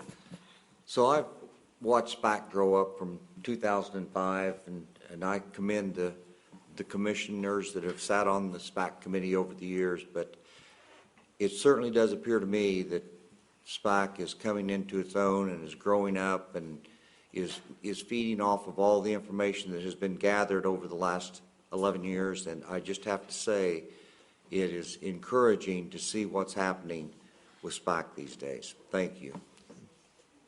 Councilman Yates. Again, Dana, thank you so much for your work. Last council meeting, we had something on the agenda about doing an interactive, like a band or musical instruments down at the fountain. And thank you. And I had our strategic plan list of things, and it's fun if we all get a chance. how many things on that list that we've already accomplished. My only point would be to pat yourself on the back, or collectively, when we're marketing ourselves, look at this list and look at all these things we've accomplished. It's amazing when I was looking at this, oh yeah, did it. But I guess what I'm suggesting to you is if in the interim could kind of update that list, because there's lots of things on there that are already done. Thank you, Mayor. Our bullet list is getting longer, which is what it's supposed to be. So thanks to all the council members and the mayor for giving us the opportunity and providing your feedback. And if you've got any questions specifically, you can get a hold of me or any of our members of SPAC, or specifically the Vision Fountain Hills. We meet twice. We meet every other week. So it's an active for 2 or 3 hours at a time. And we're making some progress. So thank you. All right, so it sounds like from everyone's comments that your direction here is to go forth and do whatever you say you're going to do, right? We will do so. And we're with you on it. Thank you very much. Okay. Thank you.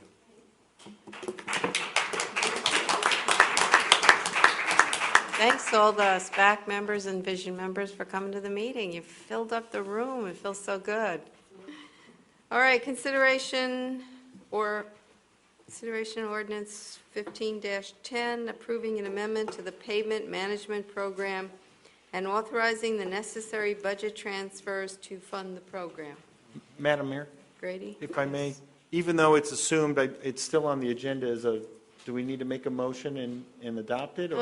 I have it down as, you talking about the one we just did? Yeah. I have it down as discussion with direction to them. But did you want to put it in the form of a motion, or just, I mean, I think they know it. I think they would love to hear a motion. You know, if someone could move that they continue in the positive direction that they, as presented to the council, that'd be You want to great. do that? I would defer to Councilman Magazine or Councilman DePorter as they're being senior SPAC. I think we just had a motion right here. Oh, I You apologize. got one? Well, Grady said it so well, so I said so moved. Okay, so, all right. And we've Councilman got DePorter and I will both second it. Okay, and a second, and all in favor of the Aye. motion? Okay, there you go. Thank you, Mayor. All right, back to number 14. Grady? Yes, thank you, Mayor. Council members, before you tonight is a request to approve an amendment to the pavement management program through adopting ordinance 1510. You recall about 2.5 years ago, the council, a big priority was to have a formal pavement management program and make that a top priority of the town. Just before I became town manager, I spent some time with former town manager Ken Buchanan, along with finance director Rudolphi, and also our development services director, Mr. Mood. And we had a great meeting just to talk about the next phase of this important program. And so Mr. Rudolphi is going to come up and give you a brief little presentation on how we're going to try to allocate additional resources to the pavement management program. As you recall, the pavement management program is in 2 different pieces. One is pavement replacement, which is the capital part, and then the pavement management, which is really just the ongoing operating costs involved in doing maintenance and street maintenance. So, and after Mr. Rudolphi's presentation, after you're done with questions of him, I know that Mr. Mood is here. If you have any specific questions relating to the pavement management program, he would be happy to answer those questions too.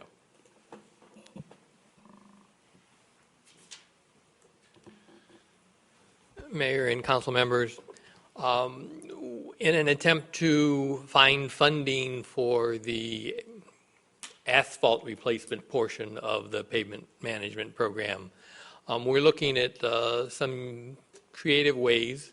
We currently are paying down debt in the Municipal Property Corporation with town sales tax. Council has dedicated 0.2% of the town sales tax to pay down those bonds. The bonds consist of 2 pieces, the mountain preserve portion as well as the community center portion. When the bonds were originally issued, the debt was allocated into those 2 pieces, and we now have the possibility of reallocating that money because the mountain preserve portion of the debt will be paid off on July 1st, 2016. So it was our intention to ask council to take that 0.2% of the dedication and to reallocate it to the asphalt replacement portion, generating about between $600,000 and $800,000 a year when fully implemented. And that would include utilizing it after the community center portion is paid off in 2020. So we would devote some monies of all those monies for the excise tax, as well as committing a certain portion of the capital improvement program to fund the asphalt replacement to the tune of roughly $1 million a year. Ultimately, over a 10-year period, coming up with $8.5 million. Okay. Start with questions for Craig. Yeah, okay. Any questions for Paul, who's here? I was just wondering, it's probably a poll question, you know, that amount of money, what does that translate into giving us as far as pavement? What could we get? I know it's expensive just to fill the pothole. Mayor Kavanaugh, council members, it's a start, but it falls short. The recent mill and overlay we did in Zone 1, El Pueblo, Grande, Fayette, a couple other roads was about $1.5 million. So what we're going to need to do is we're going to kind of try to pool these monies with the pavement management money. In certain years, you could see us do all mill and overlay, and some years we could do some mill and overlay, but a lot more maintenance. For Zone 1, next year we're going to have to do more mill and overlay, and then hopefully the third year we would have enough money to go back and slurry seal all the roads we didn't do. Okay. So, thanks. Currently working on a program to see what we, with Craig, what money's coming in and what we can do. Any questions for Paul? Councilman DePorter? Question. So is it reasonable to expect $1 million going less far every year, right, as costs go up, a little less bang for our buck? Yeah, Mayor Kavanaugh, Councilmember DePorter. Luckily, this year we worked off a contract with M.R. Tanner that they had with the city of Chandler, which I think they have for 5 years. But they do build in escalations because asphalt is petroleum-based and that. And then, if you would have asked us 3 years ago, we wouldn't have been milling and overlaying these roads, but by the time we got to them, they had gotten worse. So a lot of the roads in town have only been slurry sealed over multiple times. So that's starting to wear off and crack and come through, and we're going to have to start addressing that. But it's a good start. Okay, questions? And if I could just add, I'm sorry. No, good. I was just going to add, I believe the intent was we're going to be probably coming back with a bond package after these bonds are paid off for Saguaro, and we'll be identifying basically, what is potentially another phase of the project that will be short-term financed. But of course, that's going to be something that would involve a citizen committee to identify what those projects might be. The other thing that we've talked about internally is there may be some years with the way that this policy is before you where we may be over-generating maybe on the capital side, but we're not putting enough aside on the operating side. And so we may be coming before you, even though this is set by ordinance, to basically request that you maybe reallocate or transfer those monies. And so that was something, I know Paul's had a concern, and we were trying to help him with his concern, but we basically thought that at some point, let's go ahead and bring this to council, and if we need to do that, we can do that at a later time with council's approval. Okay. Councilwoman Hanson. To that, couldn't language be included in the ordinance in some way to allow that flexibility? Well, I think because of the dollars involved, it's ultimately going to be the council's action on that. So, I mean, yes, we could probably do as we go through a budget process, we could identify that and let you know and make you aware of it. But ultimately, because this is by ordinance, we would want you to act on it. But I don't know, that's probably a question for you. Yes. We could have something in there to that effect. Anyone else? No? Okay, then, looking for a motion. Mayor, I'll make a motion. Do we want to add that language that you said yes to, Andrew?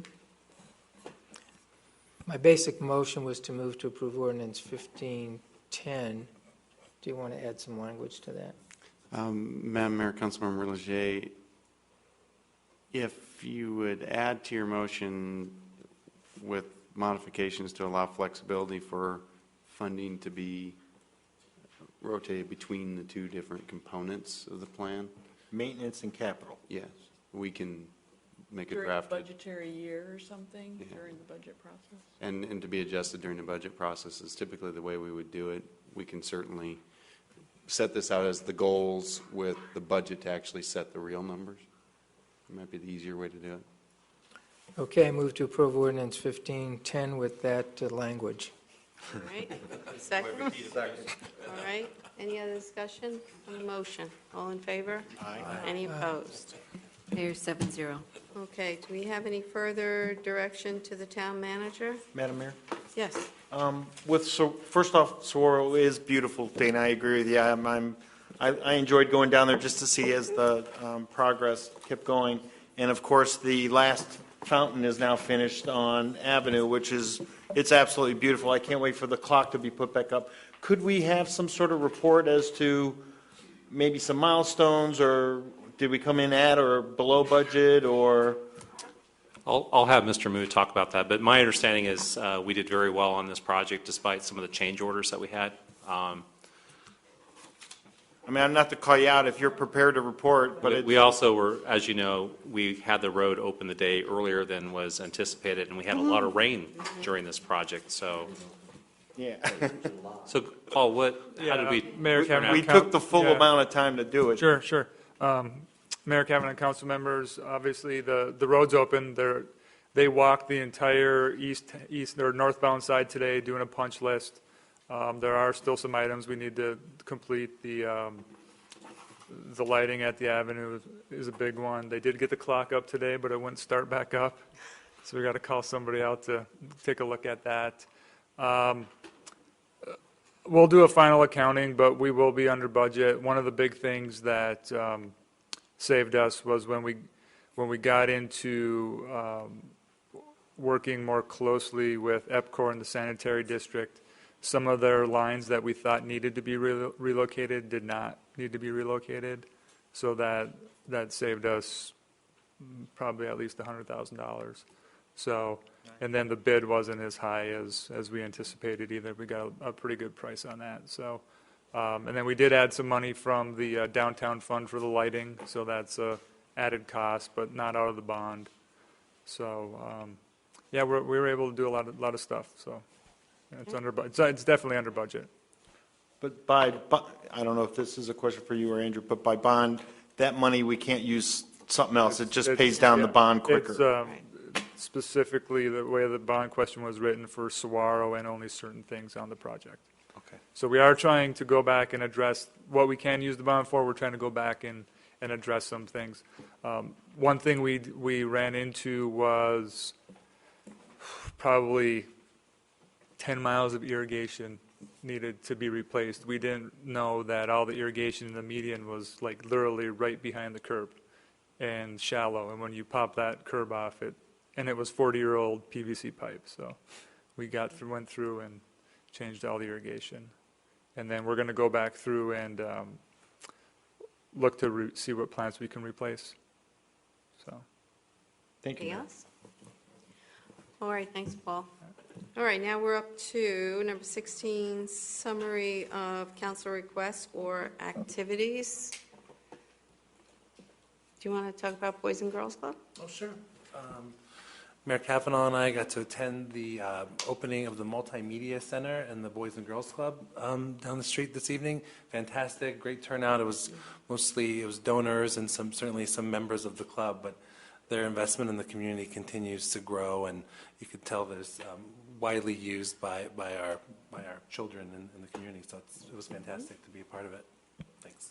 Okay, I also wanted to mention Make a Difference Day. We had over 300 volunteers participated along with many of our staff who gave up their Saturday morning. Many businesses in town offered tools or services. Councilman Yates, he had a project. Councilman Magazine, you were there. And I also want to thank my Mayor's Youth Council. Along with the Kern family, we painted a house in town.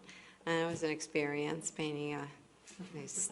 One afternoon. Yeah, that was very tiring. I don't want to tell you what I felt like the next day.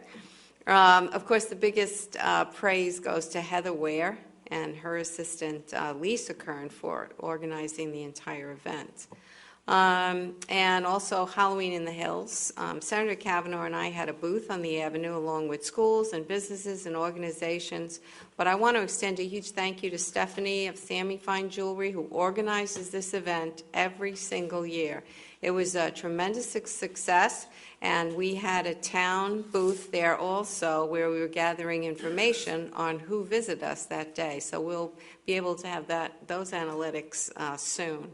Also, in relation to Halloween in the Hills, it was fun to judge the costume contest. We had close to 100 entrants this year, which was really tremendous. They also had a smaller costume contest over at Spike's Treats for the animals, and I was a judge there, and that was a lot of fun. There was a fundraiser in town for the other cat rescue group, Cool Cats Rescue, and I just want to mention that the organizer, Sandra Schiavone, she runs that organization, and she seeks homes for kittens here in Fountain Hills. And that was another big success. So we've got two great groups that are working with the cats, that and Fearless Kitty. In relation to the Boys and Girls Club, it was an honor for me to once again be a judge for the Youth of the Year. The judges that are chosen, first of all, are picked for other branches. Like I wouldn't be judging the kids from our branch. It would be other branches. I've done this now for 3 years. It's a great experience, but one of the most difficult decisions to make because all the kids chosen deserve to be picked, and you can only choose one.